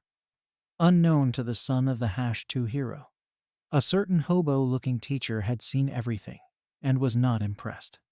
Sanctuary. Akira, a pudding cup and bouquet in his hands, has stepped out to do a private errand. He had needed to get out of Ua, and while this errand always crushed him, he needed to do something. So, one might imagine his surprise when he saw someone else was there. Takeshi? Akira gasped in shock. The last time they had seen each other, Takeshi had sent his little brother flying, half dead when he spoke against his and their father's plans. Relax. I'm not here to fight, the older Kangu said, his voice quicker than usual. Not in front of her. Sayuri Kango. Beloved mother, wife and nurse. Akira deposited the bouquet and pudding cup before he sat down next to Takeshi. You holding up? Yeah. They asked and responded at the same time. Suddenly another joined them. A beautiful teenage girl with a bouquet of her own. Sora. Takeshi nodded. The girl said nothing, putting her own flowers down and then sitting next to Akira, whom she gave a loving hug. Sanctuary. The next day, around lunchtime, Izuku and Hana tiredly trudged back into the sanctuary dorm. It was there they saw the rest of their classmates there, waiting for them. Katsuki, Ochako, Tsuyu, Toru, Ijiru, and Mina were also there, all of them with empathetic looks on their faces. Come here, you brave soldiers, Spinel said, stretching out her arms. We're with you every step of the way. Himiko smiled. And just like that, the dam broke. Izuku and Hana fell to their knees and burst into tears, their friends all huddling around them and embracing them closely. Even Ulkira and Lucy joined in the cuddle pile, making sure that their two friends, no, their brother and sister were safe and knew that they were loved no matter what. It's gonna be okay. You guys ... it's gonna be fucking okay. Katsuki whispered,